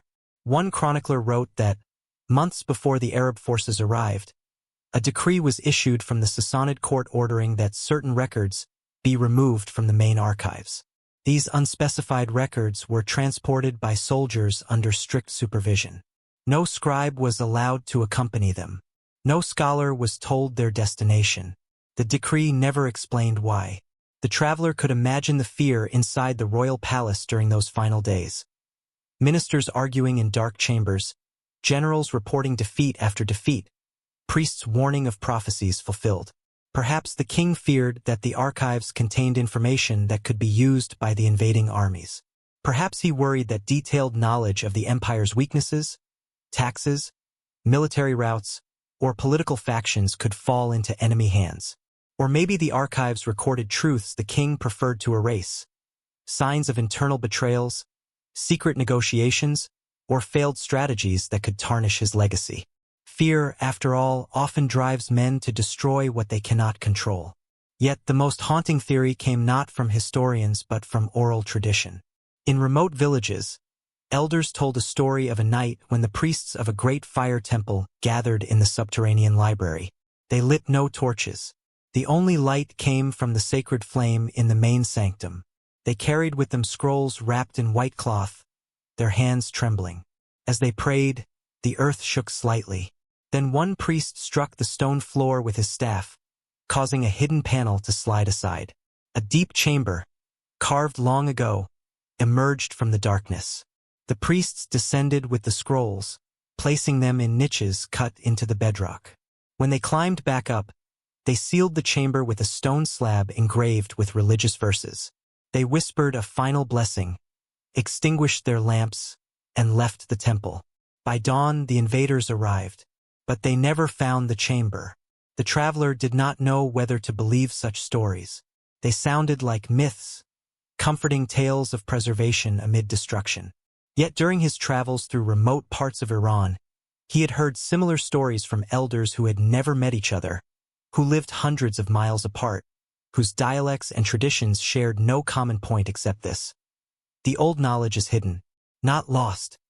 What bothered him most was the historical silence that followed.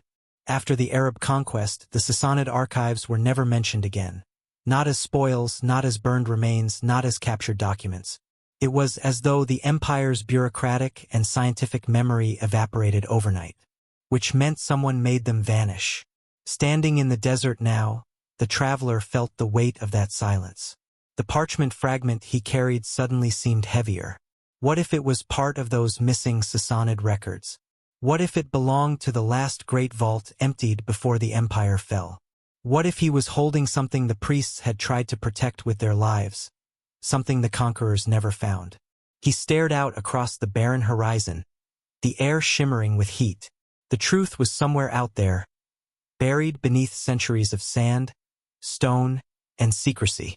The Sassanid vaults did not go empty by accident, and the traveler was beginning to suspect that he was following the faint, fragile trail of something the world was never meant to rediscover. When Persia's libraries were threatened, knowledge did not simply die. It migrated. It fled under cover of darkness, carried in the hands of scholars whose hearts beat harder than the hooves of their horses.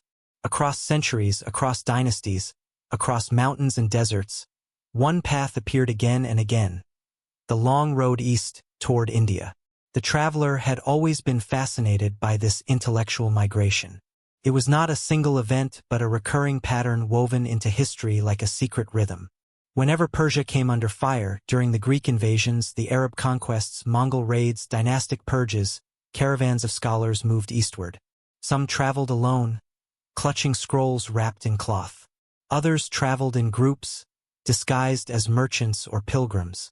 They carried fragments of the Avesta, medical treatises from the House of 1001 Doctors, astronomical charts from royal observatories, philosophical commentaries, and thousands of poems. India became the refuge of Persian memory.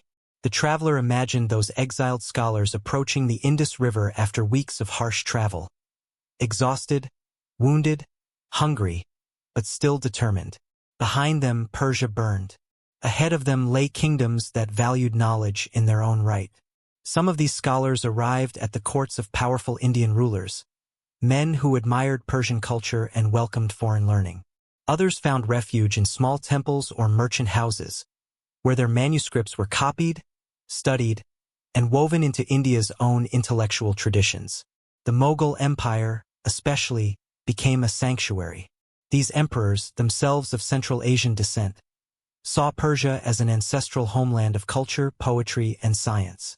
They prized Persian manuscripts as treasures equal to gold. Their libraries grew into vast collections where scribes translated Persian works into Sanskrit and Arabic, while Indian texts were translated into Persian. Knowledge flowed both ways, merging, blending, evolving. But for every manuscript that found a home, there were others that vanished along the journey. The traveler often wondered about the caravans that never reached India, the ones that were intercepted, scattered, or killed. There were stories of scholars ambushed in mountain passes, their manuscripts thrown into ravines or taken as battlefield trophies. Some texts were rumored to have been sold in bazaars, mislabeled as ordinary parchment. Others were burned by suspicious border officials who feared spies disguising information as poetry. Yet, despite all these losses, a surprising number of manuscripts survived long enough to be absorbed into Indian collections. Some were stored in Mughal palaces in Agra and Delhi. Others found their way into the libraries of regional courts, Hyderabad, Kashmir, Lucknow, each becoming a silent guardian of Persian heritage. Over time, copies of these works spread through India's scholarly networks. But then another tragedy occurred, the chaos of Indian history itself. Wars between rival kingdoms, palace coups, colonial exploitation, fires in royal archives, earthquakes, floods. With each disaster, more manuscripts vanished. The traveler found it heartbreaking to think about what must have been lost. Unique diagrams, scientific observations, philosophical debates, poems written by forgotten minds. Some manuscripts were simply misplaced. Others were stolen, their pages torn out and sold separately to collectors across the world. A few were deliberately destroyed because their ideas were deemed dangerous.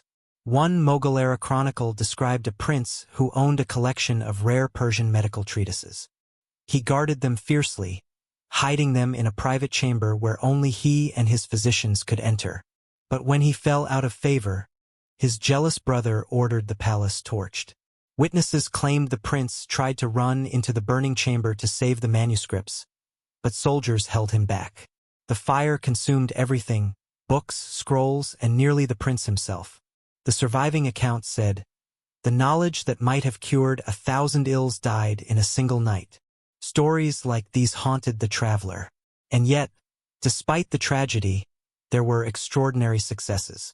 Some manuscripts resurfaced centuries later, dusty volumes in monastery libraries, brittle pages tucked inside wooden chests, scrolls found rolled inside the walls of old houses.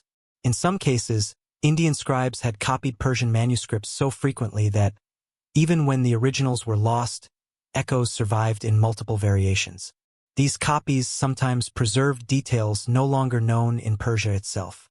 This created a strange, beautiful irony. Persia rediscovered pieces of its own past through India. The traveler remembered an old scholar in Delhi who told him, "India is where the lost Persian books came to breathe again." Felt true. In India, Persian manuscripts were not relics, they were living texts. Students studied them. Poets imitated them.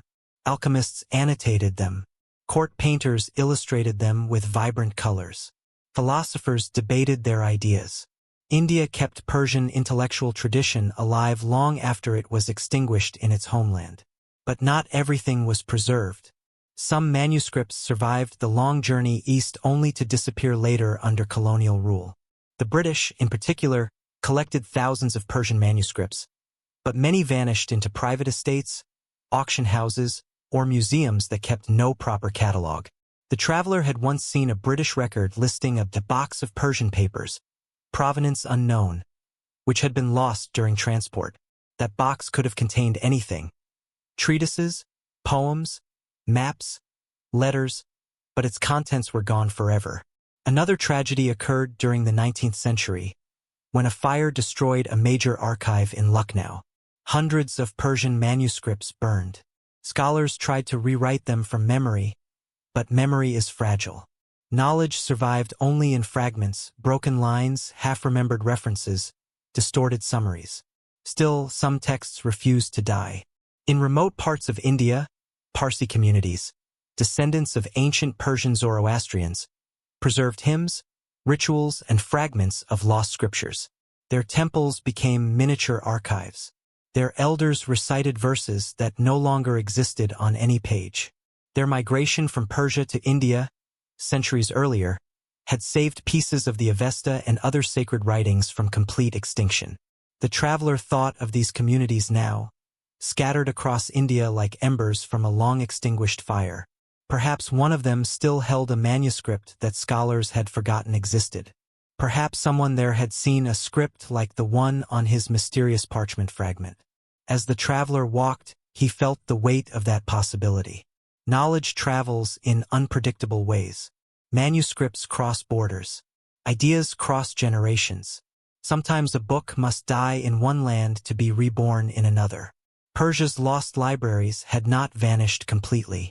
Parts of them had walked across deserts, sailed across rivers, hidden in saddlebags, memorized by exiles, rewritten by foreign hands, and pressed between the pages of Indian history. And somewhere, in a temple attic, a palace vault, a forgotten chest, or a remote mountain shrine, the traveler sensed that one more lost piece still waited.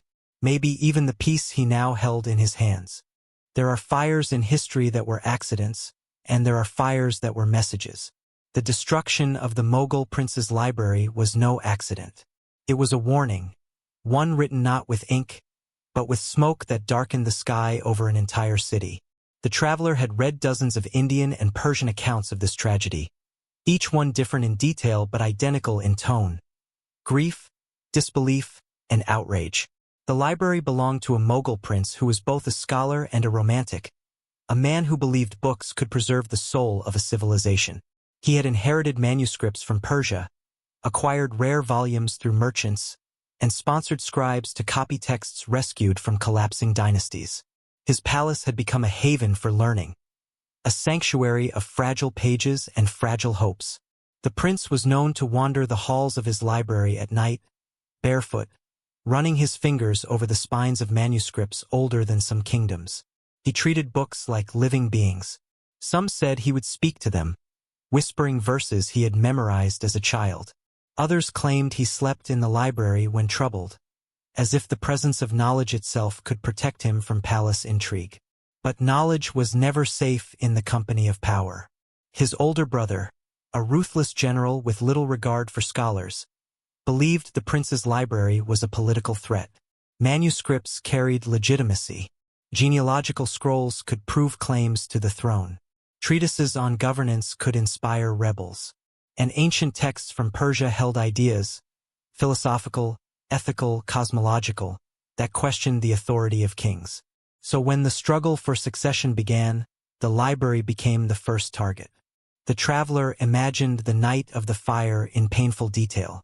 The moon was high, throwing a pale glow over the palace gardens.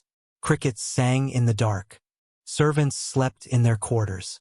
Scribes rested after a long day of copying manuscripts brought by caravan from Kabul.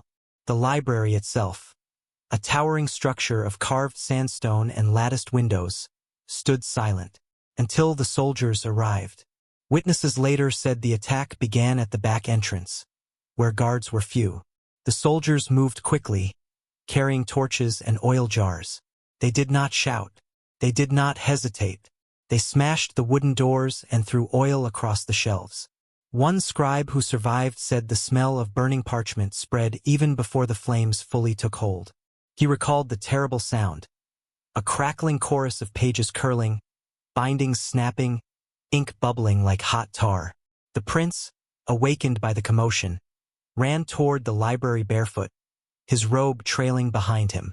He tried to push past the soldiers, shouting orders, begging them to stop. One soldier struck him across the face with the butt of a spear, but the prince did not turn back.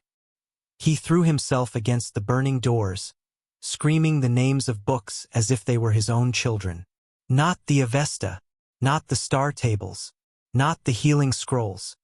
Servants tried to pull him away, but the prince fought them like a madman. Flames climbed the pillars, licking the frescoed ceilings. Embers rained down like red snow. The air was thick with smoke and ash that had once been poems, diagrams, philosophical commentaries, medical treatises, royal archives, and letters exchanged between scholars across continents. One servant later told a chronicler that the prince shouted a line that would be remembered for generations. "If you burn these words, you burn the world." But the soldiers did not listen. They were following orders given by a man who feared books more than armies. Inside the library, scribes tried desperately to save manuscripts. Some wrapped books in cloth and tossed them from windows. Others tried to carry bundles through hallways already collapsing under flames. A few managed to escape with armfuls of scrolls clutched to their chests, their hair scorched, their clothes burning. But many did not escape at all. One heartbreaking account described two brothers who worked as assistant scribes. They formed a human chain, passing manuscripts from one to the other, hoping to save even a few. When the ceiling above them cracked, they refused to run. They continued passing books until the collapse buried them beneath burning timber. The fire raged until sunrise. When it finally died, the library was nothing but blackened stone and smoking rubble. The scent of burned leather lingered for days. Ink melted into the courtyard tiles like veins of dark glass. The prince wandered through the ruins with tears streaking down his soot-covered face. He knelt among the ashes, lifting charred fragments of pages that disintegrated when touched. Those who witnessed it said he looked like a man mourning the dead of an entire city. The political victory his brother gained that night came at a terrible cost. The erasure of one of the largest collections of Persian manuscripts ever assembled outside Persia itself. Some of the texts scholars believe had been the only surviving copies in existence. Others were rare commentaries written by exiled Persian scholars. All were lost. The traveler felt the weight of this tragedy settle heavily on his chest as he walked. The parchment fragment he carried seemed almost to pulse with its own memory. How many scrolls like this had turned to smoke? How many ideas died that night in flames fueled by jealousy and fear? Yet even in this tragedy, there were survivors. A handful of manuscripts saved by servants, smuggled out wrapped in shawls, hidden beneath robes, buried quickly under garden soil, resurfaced decades later in small libraries across the region. Their edges were singed. Their ink was faded. Some pages were half missing. But they lived. And living, they carried forward the story of a library that had refused to die quietly. The traveler could almost hear the crackle of flames in the wind as he continued his journey. The destruction of the prince's library was not just a moment of violence. It was a warning echoing across centuries. Books die quickly, but the desire to save them is immortal. And somewhere beyond the horizon, perhaps in a forgotten vault or beneath a collapsed palace floor, the traveler hoped more survivors waited to be found. The traveler had seen enough ruins to understand that knowledge rarely disappears by chance. When he stood amid the broken memories of Persia, the vanished Avesta, the burned palace shelves, the lost vaults, the drowned archives of Baghdad, the charred Mughal manuscripts, a chilling pattern emerged. Libraries did not fall because they were forgotten. They fell because someone made the decision that forgetting was more valuable than remembering. Who profits from oblivion? It was a question that gnawed at him every time he handled the fragile parchment hidden in his pack. For centuries, kings, priests, conquerors, and ministers had waged wars not just against enemies, but against ideas. Pages had been extinguished more thoroughly than cities. Words had been hunted down like criminals. Knowledge had been dragged to fire pits and forced to kneel. Oblivion was not a byproduct of chaos, it was a tool. And every tool has a master. The traveler knew that the simplest answer was often the truest. Power fears competition. A king who rules by divine right cannot tolerate a manuscript proving his bloodline is false. A priest who claims absolute truth cannot allow philosophical texts that question the nature of heaven. A conqueror who justifies a massacre cannot leave behind records that contradict the official story. Knowledge gives people the ability to question. Questions give birth to rebellion. He recalled a chilling proverb whispered by a medieval vizier. A book can kill a king more quietly than a blade. The traveler paused atop a dune and watched the wind sweep patterns across the sand. How many kings had feared such quiet blades? How many had ordered knowledge to be destroyed because they understood its potential more clearly than scholars ever could? The political motives were the easiest to see. When rival factions challenged a ruler's legitimacy, genealogical archives became weapons. A single scroll proving a forgotten branch of the royal family could topple a dynasty. So rulers purged meticulously, erasing names, altering records, replacing histories. Genealogy was rewritten like a poem whose meaning had to be changed to suit the throne. Religious motives were equally powerful. Persia's long spiritual history, Zoroastrian, Manichaean, Islamic, and the countless mystical sects between, was filled with dogmas that rose, clashed, merged, and fractured. Each time a new creed took hold, the writings of the old clergy threatened its authority. Sacred texts that contradicted new doctrines had to vanish. Commentaries that offered alternative interpretations had to be banned. Theologies that questioned divine order had to be buried.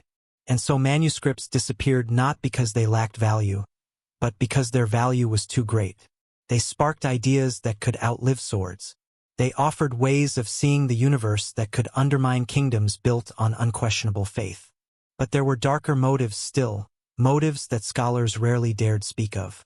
Some knowledge was erased because it was too advanced. Texts on protochemistry, manuscripts describing electrical phenomena, early experiments in optics and magnetism, medical treatises that offered cures which threatened existing hierarchies of healers or challenged foreign influences. These works did not threaten kings alone. They threatened monopolies, priesthoods, aristocratic guilds, foreign powers. If knowledge could empower the wrong people, it had to disappear.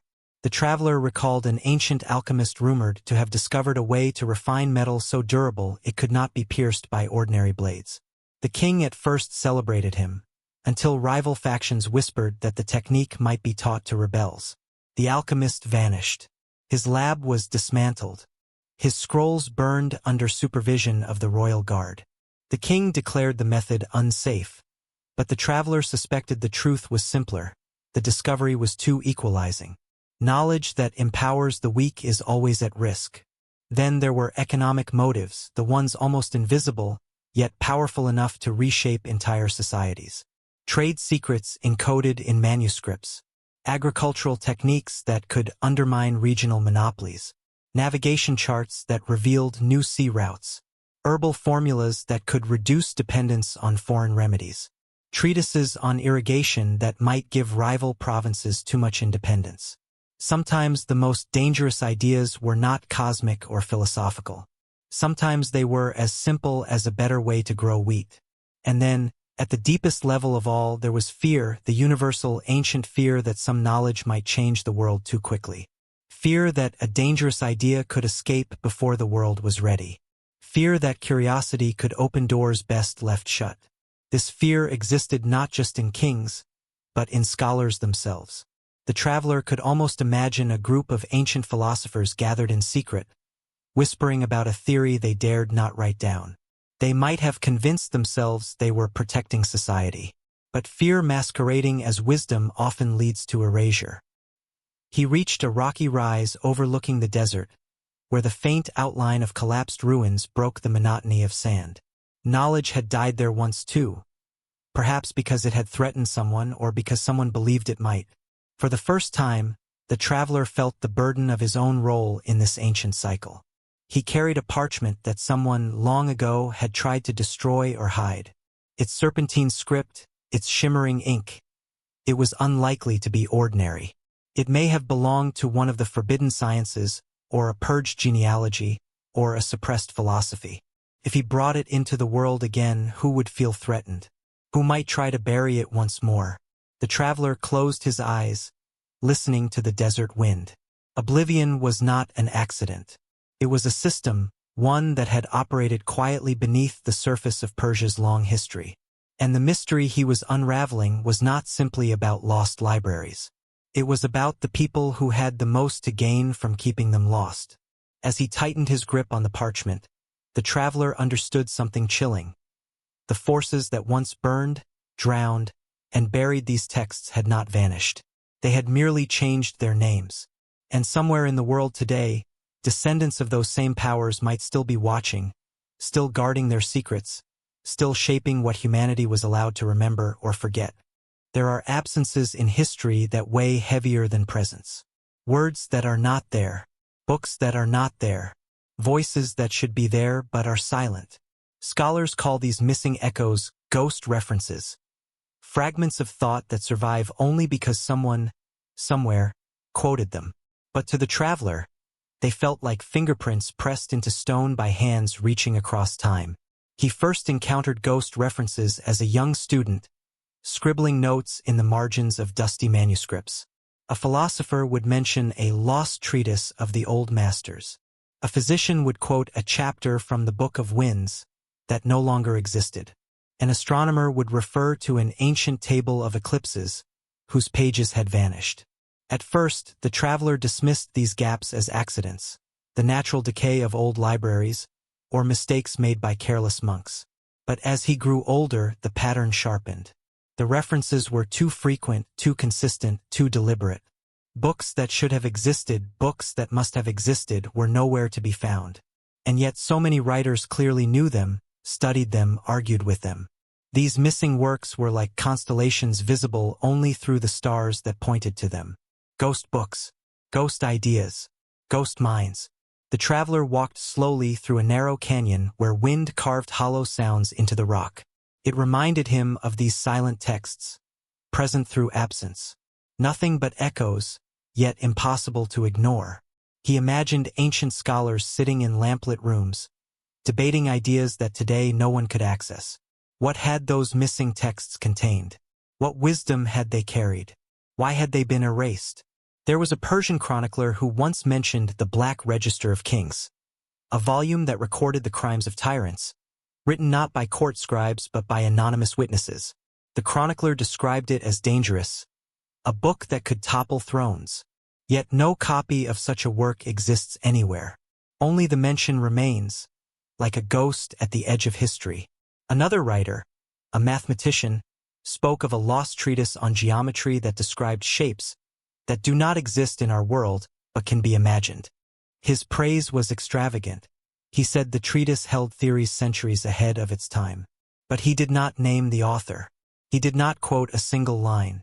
And the traveler wondered whether the mathematician had hidden the name on purpose, fearing what might happen if others searched for it. The house of 1001 doctors left behind dozens of ghost references. Physicians quoted formulas from works that had no surviving copies. A medieval herbalist complained bitterly that the scroll of cures for fevers, which our ancestors possessed, has been taken by kings who fear its power. But no such scroll exists today. Only this angry comment, proof that the text once lived. Then there were the strangest references of all. Texts cited repeatedly across centuries, yet consistently missing from every library. A historian would cite Book 7 of the Chronicle of Light. A philosopher would quote the final argument from the Scroll of Shadows. A poet would mention the First Horizon manuscript, the same elusive name tied to the Copper Mountain legend. Each of these titles hovered between myth and reality, too persistent to dismiss, too invisible to verify. Who destroys a book so thoroughly that only its shadow remains? And who preserved the shadow if not the book? The traveler stopped to rest beneath an outcropping of stone. The parchment in his pack pressed against his ribs as if reminding him of its existence. He pulled it out, held it gently by the edges, and let the sunlight graze its surface.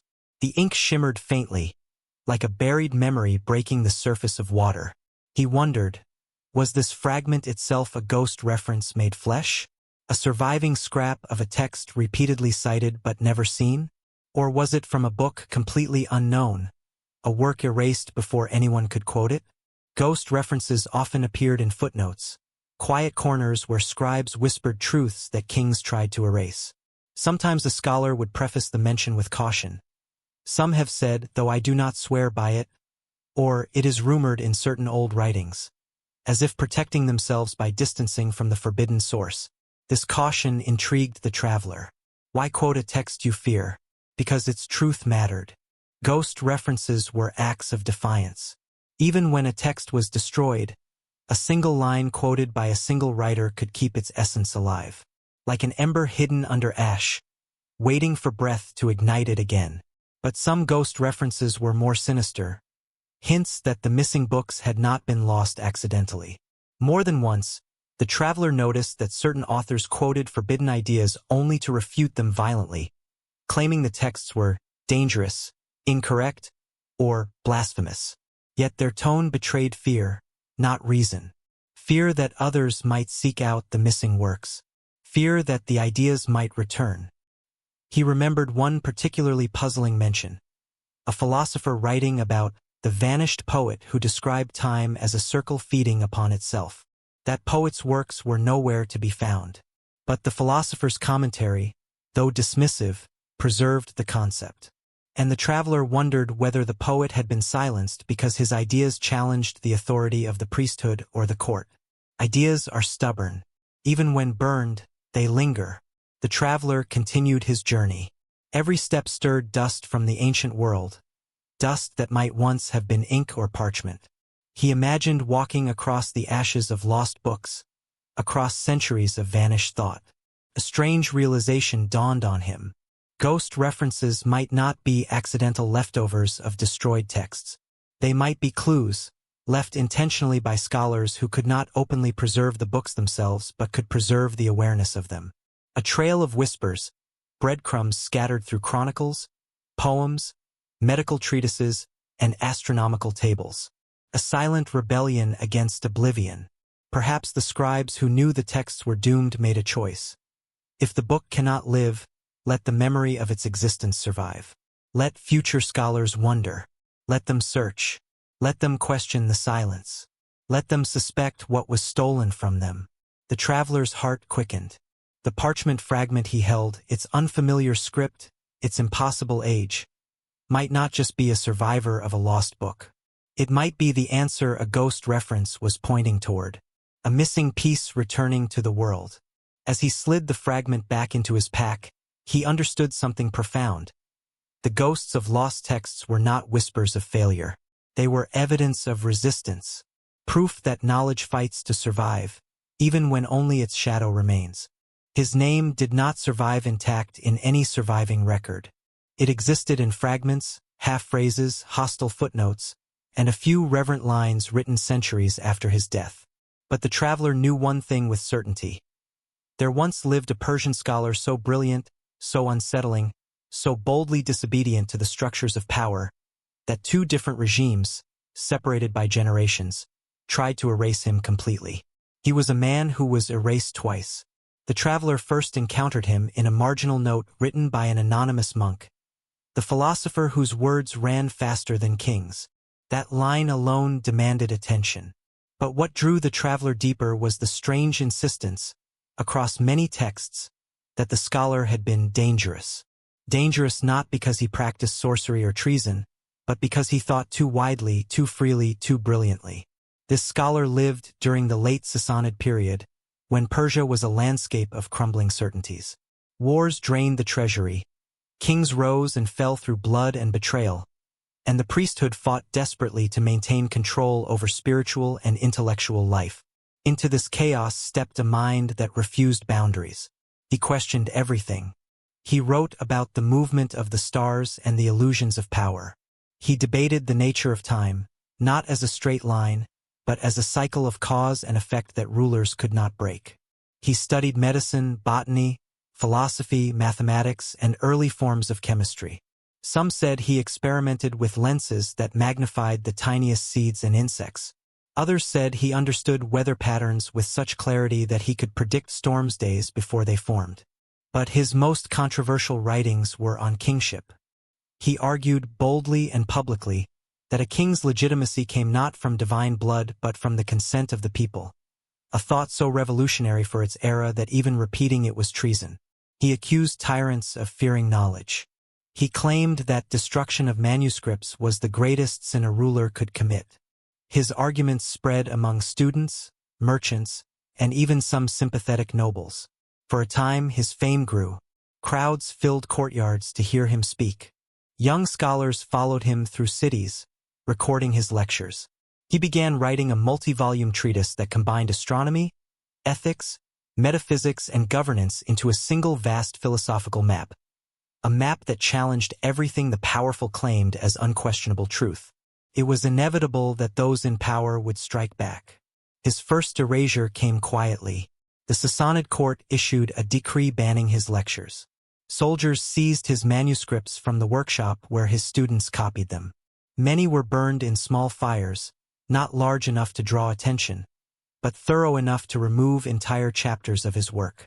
He was placed under house arrest.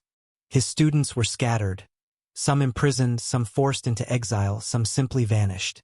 A royal historian wrote, with no detectable remorse, that the scholar's disordered writings had been removed for the preservation of cosmic harmony. The traveler could almost hear the lies trembling beneath the ink. And yet the scholar survived. His friends smuggled fragments of his manuscripts east and west. His students memorized long sections of his treatise, reciting them secretly so the ideas would not die. He continued writing under pseudonyms, leaving coded messages inside poems and travel stories. The more the authorities tried to silence him, the more his ideas spread underground. But then the empire collapsed. When the Arab armies swept across Persia, chaos erupted. Libraries burned, archives disappeared, temples were abandoned. In the midst of this upheaval, the scholar's name resurfaced, whispered once more in hidden gatherings. His ideas, long suppressed, felt prophetic. Students sought out his writings to make sense of the empire's fall. Many believed he had predicted it. For a moment it seemed history might restore him. But the new rulers feared him too. His writings criticized any form of absolute authority, kings, priests, or conquerors. His philosophy placed moral responsibility on individuals rather than institutions. His ideas about cyclical time undermined the linear narrative of conquest and divine mandate. He argued that truth could not be owned by any one religion or ruler. And so, for the second time, he was targeted. This erasure was more violent. Reports from early Islamic chronicles mentioned a heretical Persian philosopher, whose works were confiscated and purified by fire. A suspiciously similar description appeared in a Syriac monastic record. A Chinese traveler wrote vaguely of a Western sage whose teachings were forbidden by the new lords. The traveler pieced the accounts together and realized they were all referring to the same man. This time, the purge extended beyond his manuscripts. His name was forbidden. Students caught discussing his ideas were punished. Copies of his treatise, the great philosophical map he spent his life constructing, were seized and burned in the courtyards of captured cities. Even false records were created to smear him. Some claimed he practiced dark magic. Others accused him of treason. One chronicle said he tried to predict the future, a crime punishable by death. Within a generation, his presence in written history had become a void, a gap where a brilliant mind should have been. But erasing a man twice still did not kill him completely. Fragments of his work survived like sparks hidden in ash. A physician quoted one of his medical observations without naming him. A poet paraphrased his theory of time. A mathematician mentioned a vanished master whose geometric predictions held strange accuracy. A philosopher refuted ideas that he never explicitly attributed to their true author. Ghost references again. The traveler realized with awe that the scholar remained a silent force shaping minds centuries after his body and books had vanished. Erasure had failed. Twice. And now, as he held the strange parchment fragment against the fading light, a new possibility entered his mind. What if this fragment belonged to the lost treatise? The script was unlike standard Persian. The diagrams faintly visible beneath the ink markings suggested a blend of geometry and metaphor. The shimmering quality of the ink hinted at a sophisticated technique, perhaps an early chemical experiment. And the tone of the writing, though only a fragment, felt like something raw and fearless. He imagined the scholar writing it in exile, knowing the danger, feeling the sword of the state above his head but refusing to stop.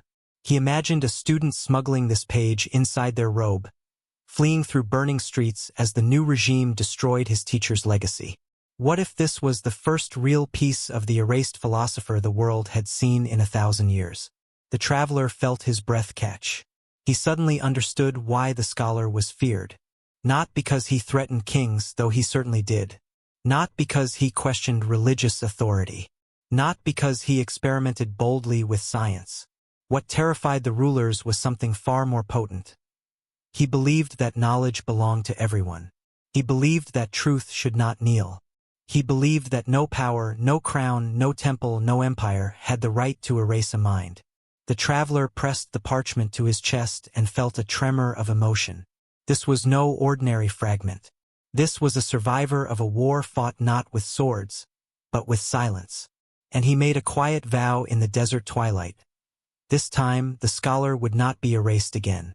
There are markets that announce themselves with noise, with haggling, shouting, music, and the clatter of coins. And then there are markets where silence is the price of entry. The black market of memory belonged to the second kind. It had no stalls, no banners, no open courtyards. It moved from warehouse to basement, from cave to caravan, from mansion to mud hut. It shifted shape like smoke, existing only in the whispered agreements of people who traded in things the world had forgotten, or things the world was never meant to see. The traveler had heard rumors of these secret exchanges for years. Scholars mentioned them in coded language. Collectors denied their existence with a smile too careful to believe. Government officials pretended they were myths. But every once in a while, someone would slip and speak of a manuscript not meant for public eyes, or a scroll lost to history until recently resurfaced. And behind these slips was always a shadow, an unregulated network where lost Persian texts were bought and sold like stolen treasure. The traveler knew one truth above all. If a manuscript had been erased from history, there was no guarantee it had truly vanished.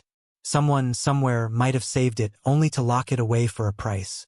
He remembered a meeting in a small tea shop years earlier. An old man with trembling hands and a voice like gravel had leaned close and whispered, "Books don't die, they go underground." At the time, the traveler thought the man was speaking metaphorically. Now he wasn't so sure. The black market had rules. It always did. The first rule: nothing was advertised. A buyer found a seller only through a chain of trusted intermediaries, each link holding its own risks. One misstep meant betrayal. One whispered name meant exposure.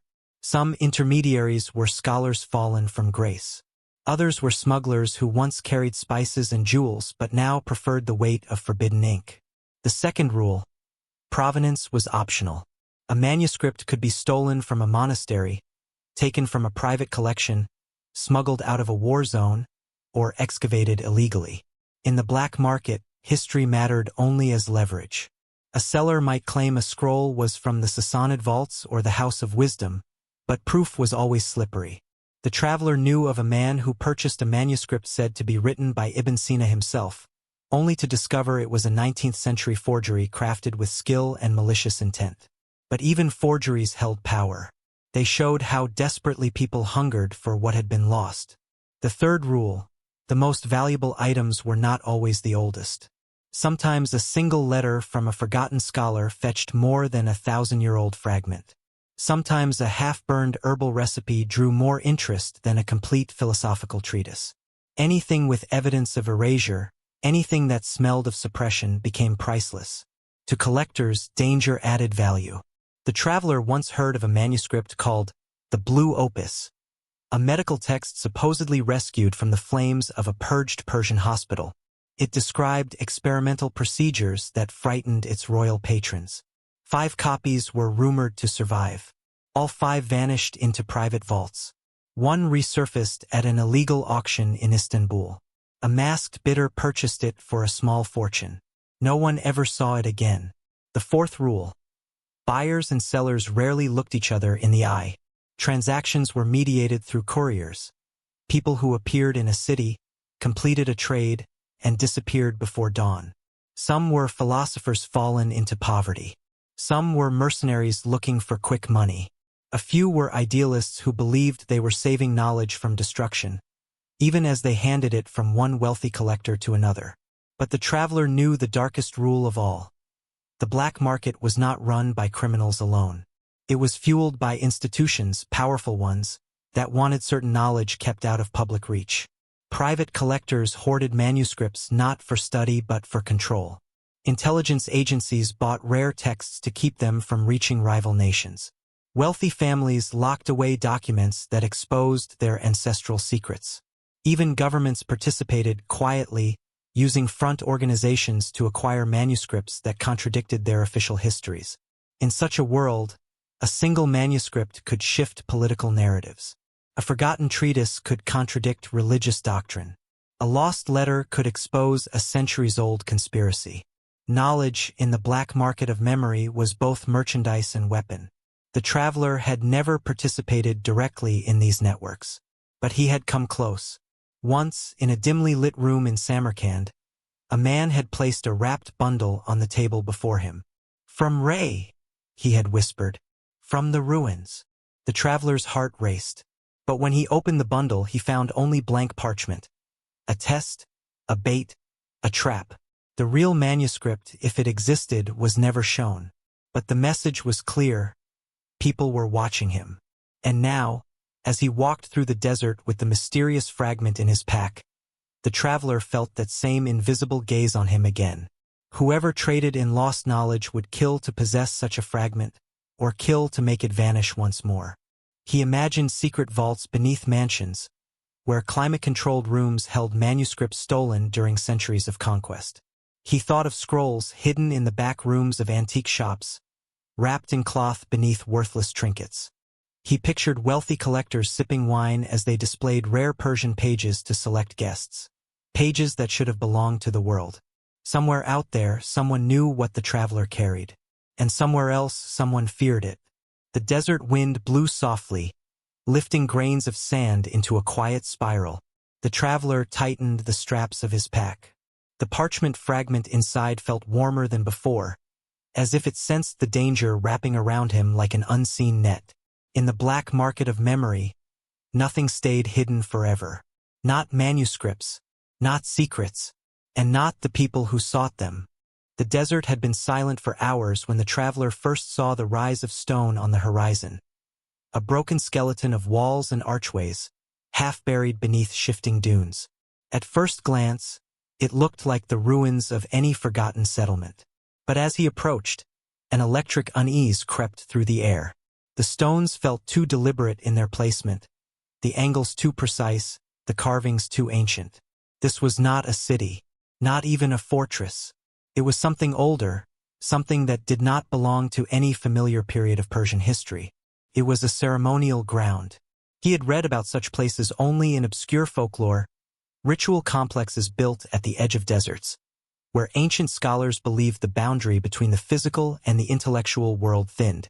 Some said these sites were used for astronomical observation, others for philosophical initiation, and some for the reading of forbidden manuscripts when the stars aligned in certain patterns. But one detail appeared again and again in those scattered accounts. These ritual sites were never placed on maps. They were meant to be hidden not from enemies, but from time. As the traveler stepped closer, he noticed the carvings. Faded lines, crushed symbols, motifs intertwined with abstract geometry. Some were Persian. Some resembled Avestan iconography. Others were so alien they looked like no script he had ever studied.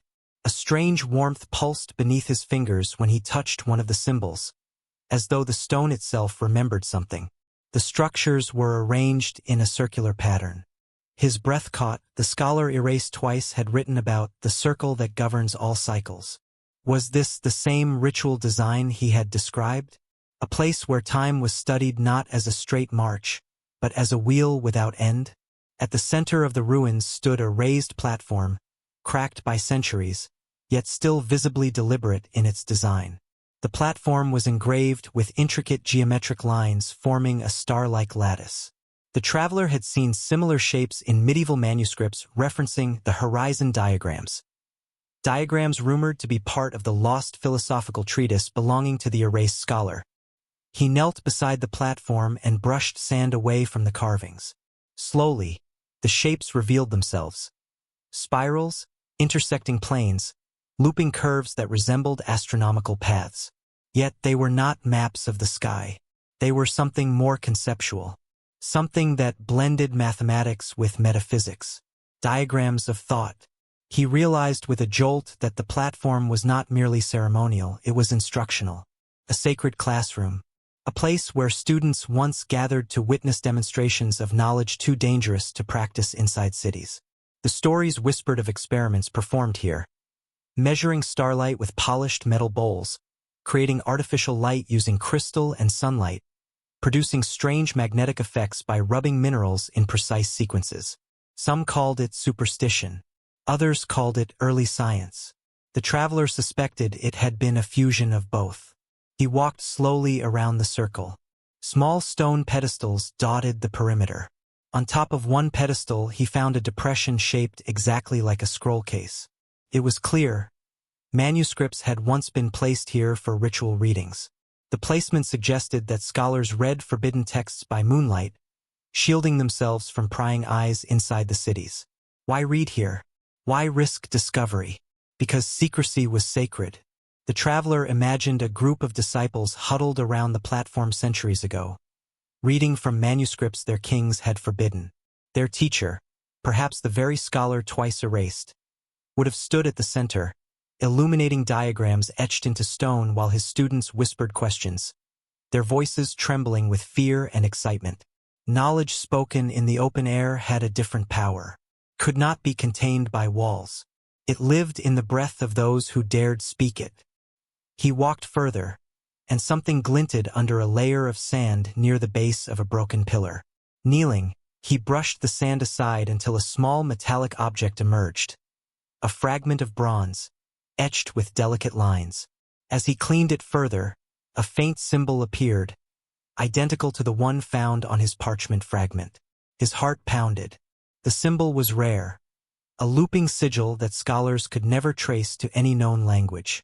Some believed it represented a lost philosophical school. Others said it was a mathematical icon.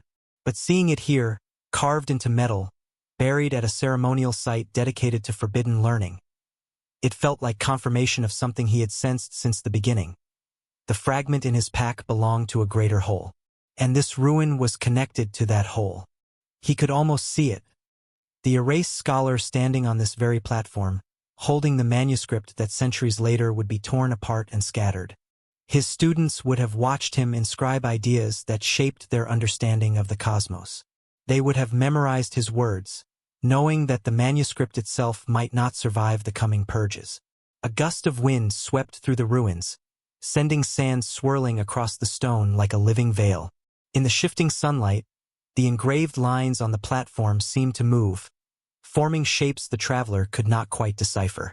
For a brief moment, he felt as though the past were trying to speak through the dust, whispering truths buried too deeply for ordinary minds. He closed his eyes and listened. The desert wind carried a soft, rhythmic hum, almost like the murmur of distant voices. He knew it was imagination, shaped by exhaustion and wonder. And yet, was it? In a place built to amplify knowledge, perhaps echoes of the past lingered more strongly. The traveler opened his eyes slowly. If this ceremonial site was real, if it truly belonged to the tradition of scholars who defied kings, then it was likely only one of many. These were not random ruins. They were part of a hidden network, scattered across deserts and mountains. A clandestine university older than any known institution. A school that taught what official history tried to suppress. And if these ruins survived, perhaps the manuscripts once read here did too. He stared at the bronze fragment in his hand, its edges jagged, its symbol gleaming faintly under the sun. If a piece of metal endured, perhaps a piece of parchment did as well. Perhaps even an entire scroll, maybe buried beneath a collapsed pedestal, or hidden in a sealed chamber beneath the platform, or taken long ago by scholars fleeing a purge. The traveler felt a tremor of hope. This ruin was not an ending.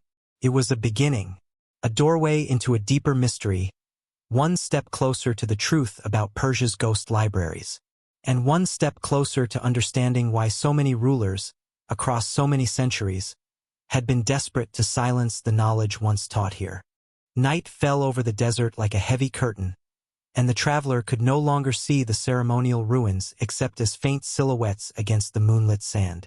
He had planned to continue his journey at dawn, but something about the ruins pulled him back.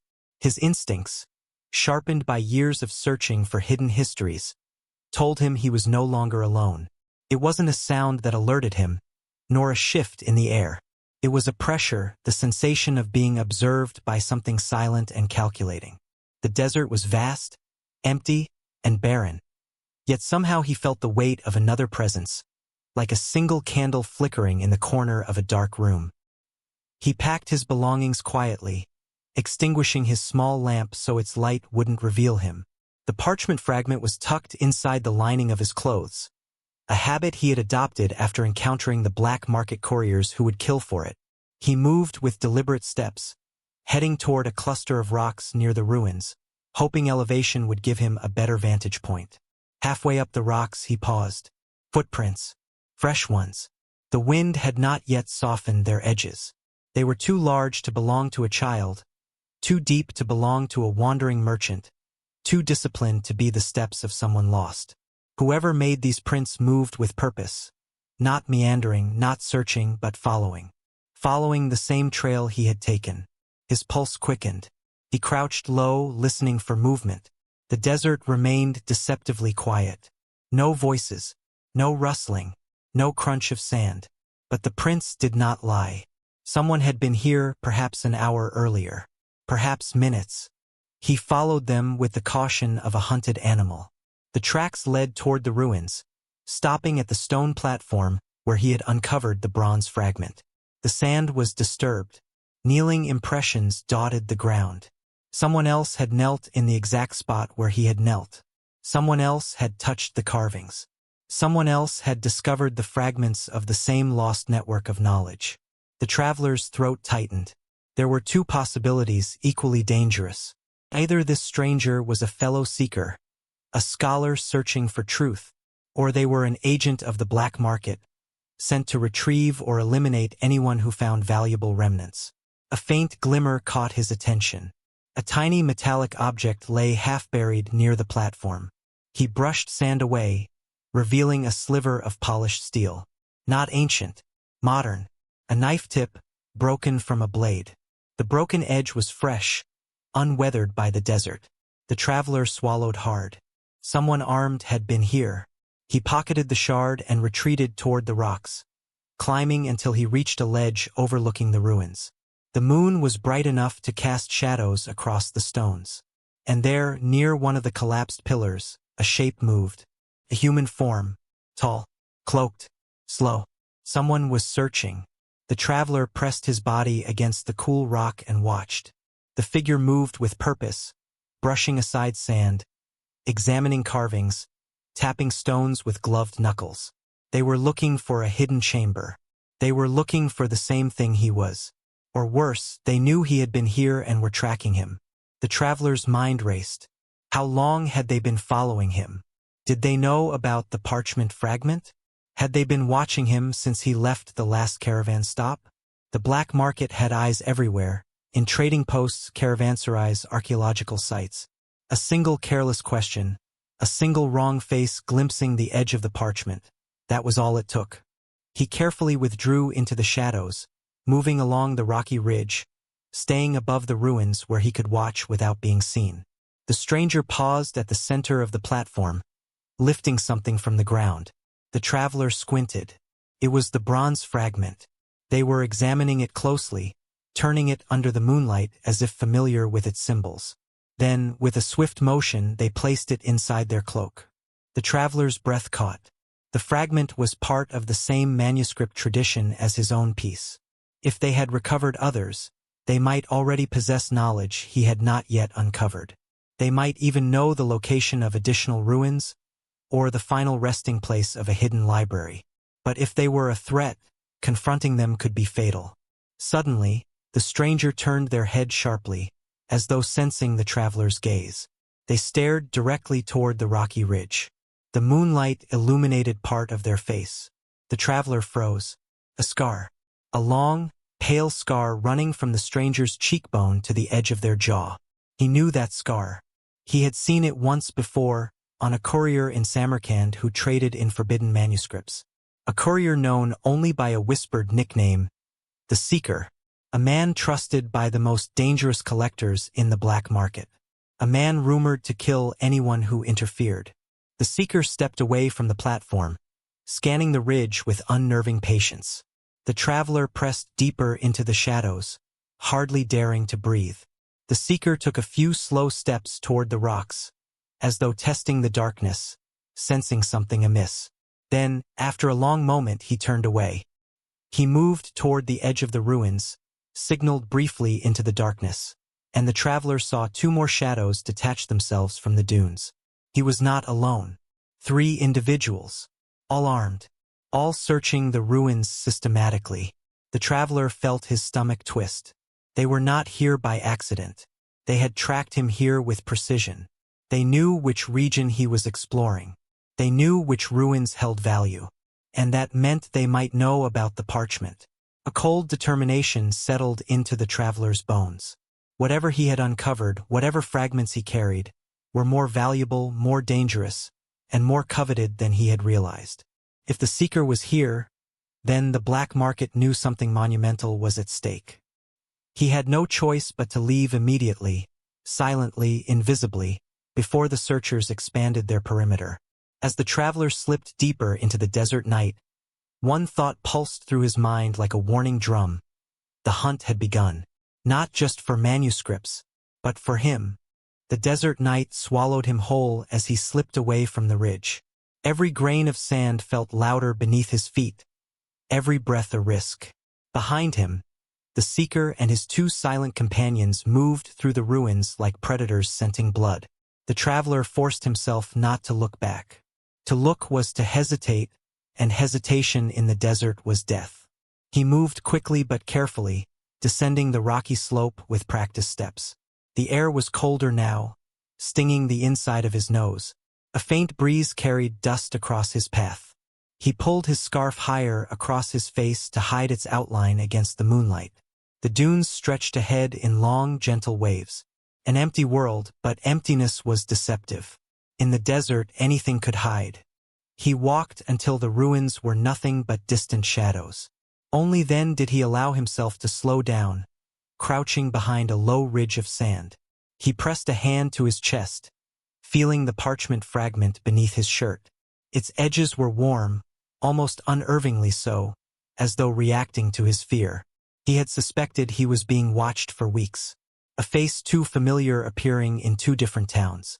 A caravan guard who asked too many questions about old manuscripts. A shadow lingering outside a scholar's house in Yazd.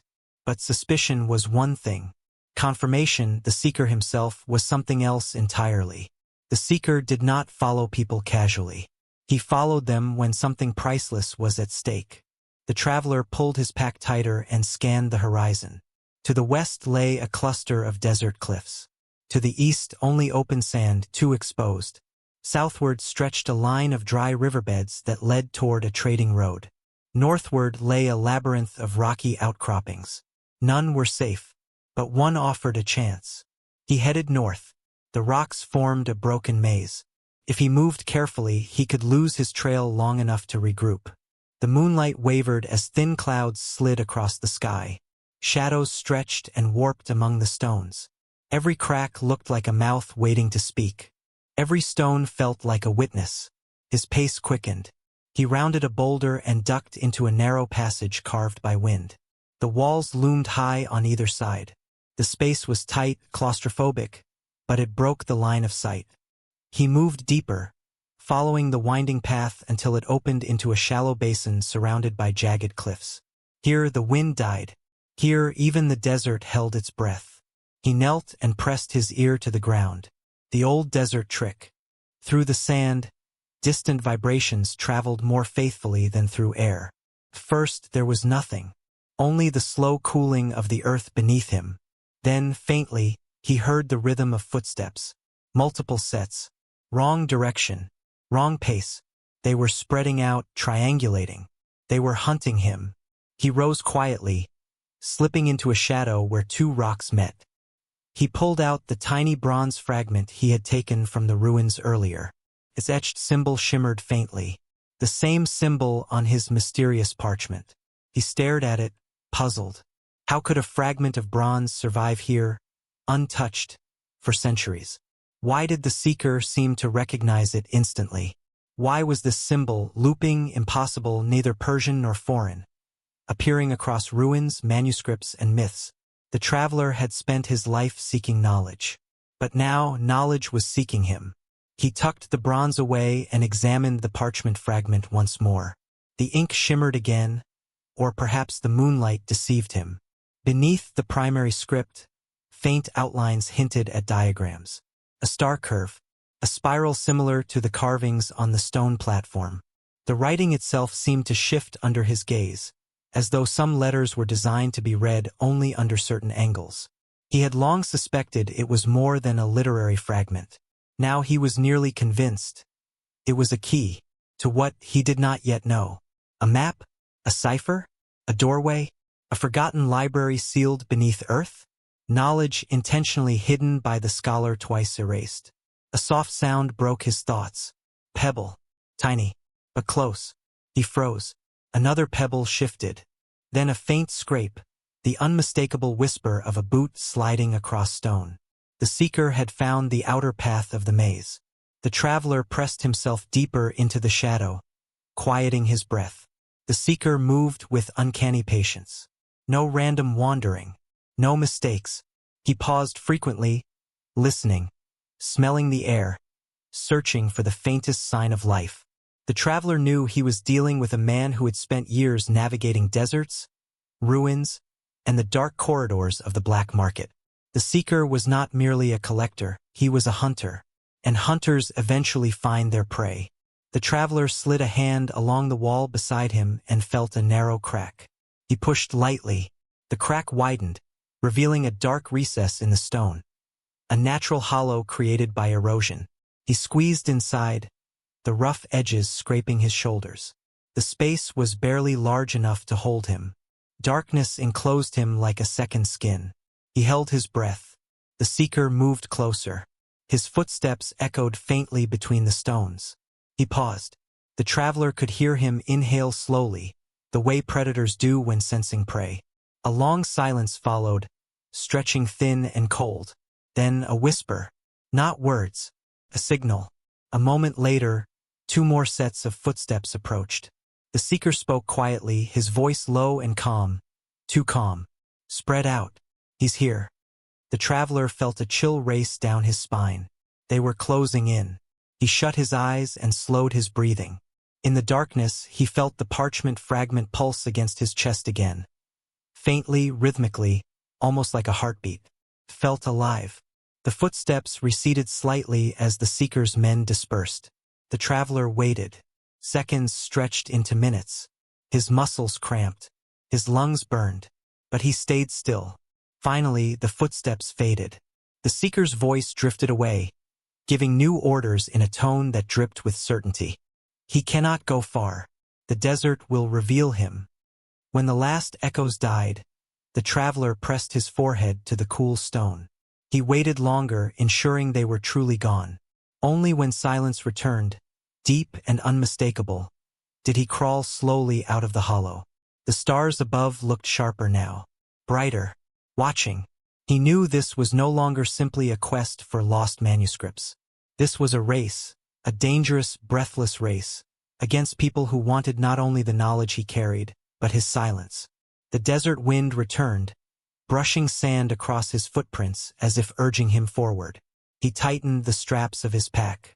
The next step of his journey would take him into deeper shadows, toward a truth powerful enough to threaten empires, ancient and modern alike. And whatever the parchment was leading him to, he sensed this much. He was getting closer. Close enough that the world's hidden hunters could smell it. Night had barely lifted from the desert when the traveler realized the truth. He was no longer just running with a fragment of history. He was being hunted because of it. The dunes behind him held silent stories of footsteps he hadn't heard but had begun to sense, like a pressure against the back of his neck. The seeker was close. Too close. He climbed a ridge, hiding behind sharp stones, tracing the faint marks of footprints crossing his own trail. Deep impressions. Heavy strides. Purposeful. Whoever followed him wasn't wandering, they were tracking. He crouched low, eyes scanning the ruins below. Moonlight revealed a tall figure near the stone platform he had discovered earlier. The man moved slowly, studying the carvings, brushing away sand with calm expertise. Then the traveler recognized the scar, a diagonal pale slash along the jaw. The seeker, and he hadn't come alone. 2 shadows separated from the dunes, each moving with trained precision. They searched the ruins the same way desert wolves corner prey in a narrow gorge. The traveler pressed deeper into the shadows. The seeker lifted something from the ground, the bronze fragment. He examined it with an unsettling familiarity, then tucked it into his cloak. The traveler realized this man wasn't guessing. He already knew the significance of the symbols. The searchers spread out. He slipped into a maze of rocks as silently as a breath, feeling the darkness wrap around him. Every few seconds he risked a glance behind him, waiting for movement, for the glint of a blade, for the seeker's voice slicing through the silence. But none came, only the desert wind, whispering that the hunt had begun in earnest. And this time it wasn't the manuscripts they wanted. It was him. By afternoon he reached the foothills of the mountains, jagged, ancient, and strangely expectant. Unlike the desert, these stones felt alive, carrying echoes the wind couldn't erase. He climbed slowly, sensing he was stepping into a place shaped not by nature alone but by forgotten intention. Carvings appeared first, faint spirals, lines, geometric forms, the same sigils etched on the bronze and the parchment fragment. His breath caught. These markings weren't random, they were coordinates in stone. He moved deeper through a rocky corridor until the walls tightened into a narrow passage. At its end lay a natural chamber, vast and domed. Beams of light slipped through cracks above, illuminating carvings all around the walls. He realized instantly what this place was. A sanctuary, a hidden classroom, a vault of ideas. The symbols on the walls matched the erased scholars' diagrams, star paths, metaphysical loops, coded messages. This was where forbidden teachings had been spoken aloud, where students once gathered to study knowledge too dangerous for empires. Then he saw it, a rectangular stone slab in the center of the chamber. Its surface bore the same looping sigil as his parchment. His hands trembled as he brushed it clean. The ground vibrated faintly. He pushed. The slab slid aside with a slow, grinding exhale, revealing darkness below. Reaching in, his fingers touched something soft and wrapped. He lifted it into the light. A scroll. Then another. And another. 6 in total. Full manuscripts. Preserved. Hidden from centuries of flames and conquest. He stared at them, overwhelmed, realizing he had not found a rumor, not a ghost reference, not a fragment. He had found history breathing again. A library reborn in a mountain's heart. And he whispered into the stillness, "I found you." He sat in the silent chamber, the 6 scrolls spread before him like survivors of a long, brutal war. For a moment he simply stared, unable to breathe, knowing he was looking at knowledge the world had failed to kill. Finally, he opened the first scroll. The ink shimmered faintly. "To the students who will never meet me." The erased scholar's voice rose from the parchment as if waking after centuries. The scroll spoke of truth as something hunted, buried, scattered, yet unbroken. The next scroll revealed diagrams, star cycles, philosophical loops, patterns of history. Another contained medical notes far ahead of their age. Another blended early chemistry with spiritual reasoning.